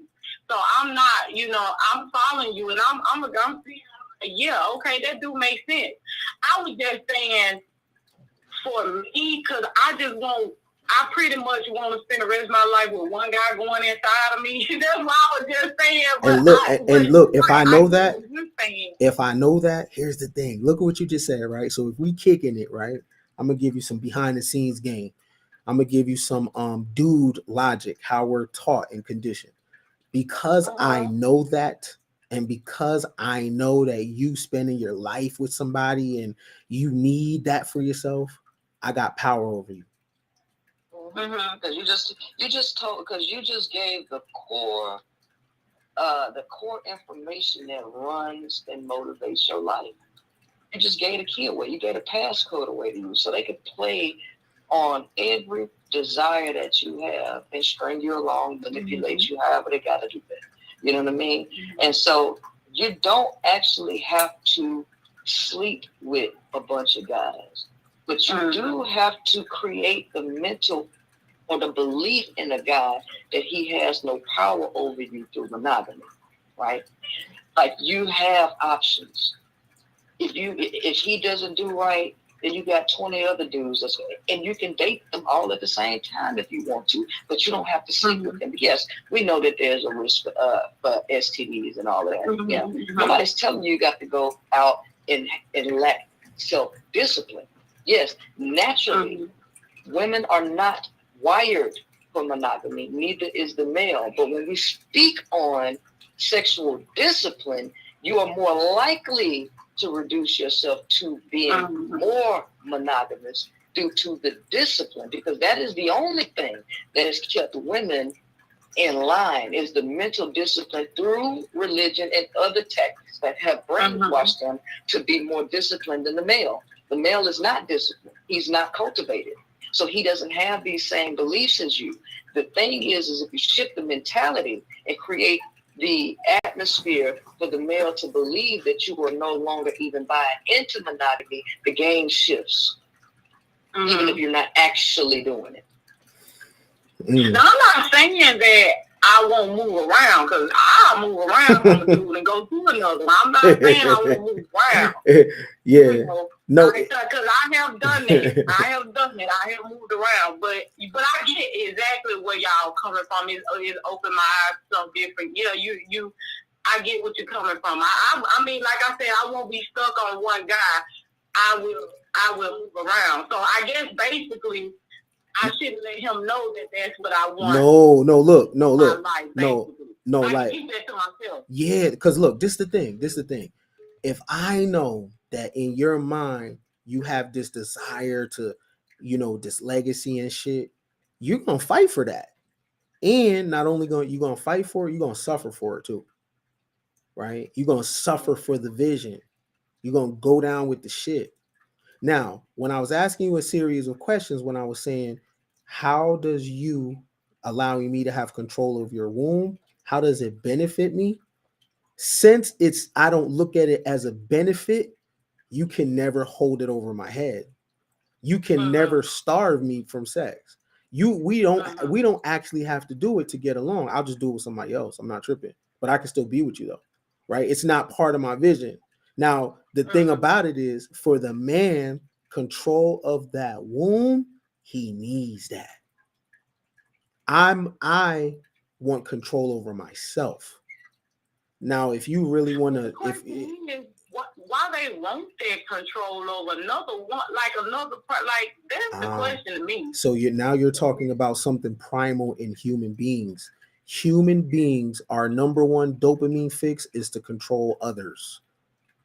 It's something about the control over another human being. It's not just a man and woman thing. It's a human thing, but specifically, men want to control your womb. I want to control myself, right? That's the difference, right? Because as long as I want control over your womb, you actually have power over me too, right? So you just don't know it, right? You just don't know it, right? So because, especially if you come from an urban environment, you're measured by how many children you have or you being under a man's covering, because you need that for your social status, which is a farce for real. You need money, man. You need money. You need money and position, and do not let these handkerchief heads trick you that accolades don't matter. This is America. Don't ever get it twisted. PhD by your name means something. Doctor by your name means something. $1 million in the get your shit. Get your shit. Yeah, I'm my major is I'm getting a political science degree and my pre-law, and so that's my thing. And so you're right. No, don't. It's America. Don't be tricked up. This is America. People are judged by their status, the shit that's on the wall. You see how you see a man that hunts and he got big deer antlers on the wall, and other men walk in and be like, "Oh shit," right? when he's around other men, men are gauging their awards and shit like that. Don't get it twisted. They don't come in the room with other men and be like, "Oh man, yeah, you married, bro." They don't say that. They look at the awards on the wall. You know what I'm saying? They do that shit. So don't let other guys trick you out of that ever and say, yeah, man, men don't care about that. I'm gonna tell you that is Negro ghetto males. That's the only ones that talk like that. That is a vacuum. You know what I'm saying? But I'll give you the last word, beloved, before I let you go. Oh yeah, I really appreciate you, Ken. Even the other caller who was, I don't know the name, but she has Ken, a podcast too. She got a podcast you need to check out. Okay. But I've been listening to you for a while, and you have opened my eyes to a lot of things, and I had to sit back and like, you know what, that makes sense. And I'm appreciative of that because it takes away from years and years of toxic beliefs being taught. And it makes you open up your mind for yourself. Like people say, read the Bible for yourself. It makes you open up your mind for yourself. And, you know, you have made a lot of sense tonight. I hope I made sense. I hope I did. I don't know. Of course, no, because you just was talking about your life. Only thing I was just giving you another perspective on it. Stay how you are. Just add the perspective. P, you want to tell her where she could check out your podcast at? Yeah, you can check out my podcast. It's on YouTube. So you just type in the High Power Podcast, and you'll get some great content over there as well. Okay. Yes, indeed. All right. I didn't get your name. My name is Tamika. How you doing, Tamika? Nice to meet you. Nice to meet you. All right. You take it easy. Have a good night.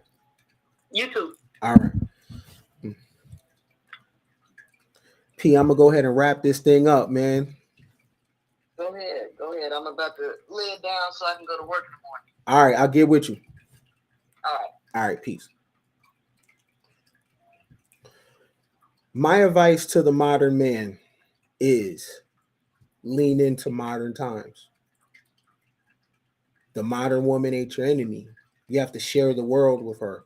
And the world of yesteryear is not coming back. You are not those men. And if those men came alive right now and they seen the position that you modern men were in, they would be happy for you, right? Because they know their sacrifice has put you in a position of comfort. You don't have to do a lot of those things that other men did in the past. The fact that the woman doesn't need you to pay her bills, that's a good thing for you. That's a weight off your shoulders, right? As a modern man, you're in a position to do something men of yesteryear couldn't do. They weren't in a position to focus on dreams, to focus on goals and their passions. You as the modern male, you are in a position that no man has ever been in. You are in a position for self-discovery. So instead of clashing with the modern woman, instead of trying to take the modern woman and plug her into a time that doesn't exist anymore, figure out where you get along at. Figure out how you can come up with each other. Where are they getting money from? What connections that do they have? What books are they reading? What skill sets do they have that you can adopt and make it yours? Don't worry about dating and mating and marriage and blah, blah, blah, blah. The world is bigger than that, right? If y'all are meant to be together, your commonalities will bring you together. You don't have to talk about stats and talking points. You're free from that shit. It's a bunch of mumbo jumbo in your mind that has nothing to do with personal development. Because the only improvement at the end of the day, beloveds, is self-improvement. The only improvement is self-improvement. Modern man, lean into modern times and figure out how to make something work with the modern woman.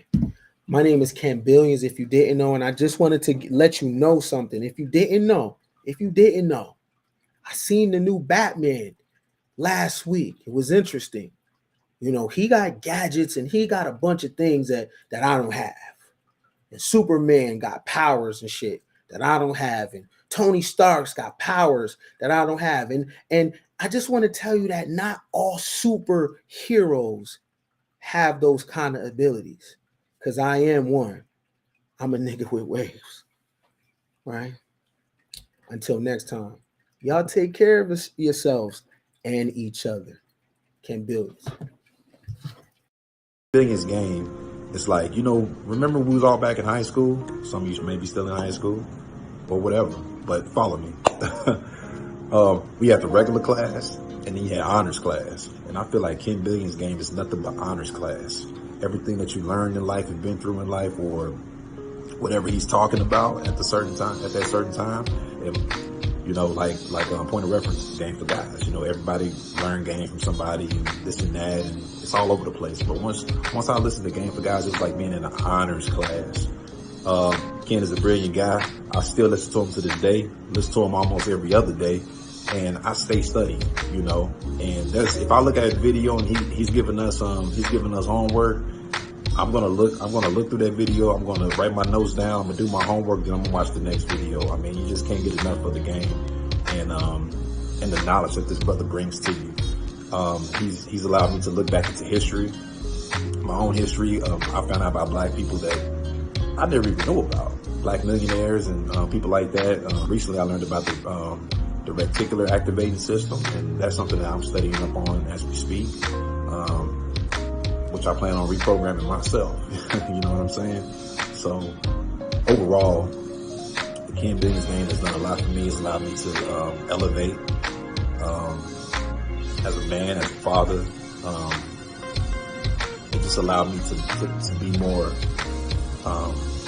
excited about life and not be in the program of being oppressed. And that's one of the main things for me that I have to say that this game has done for me. I'm so glad that I ran across it.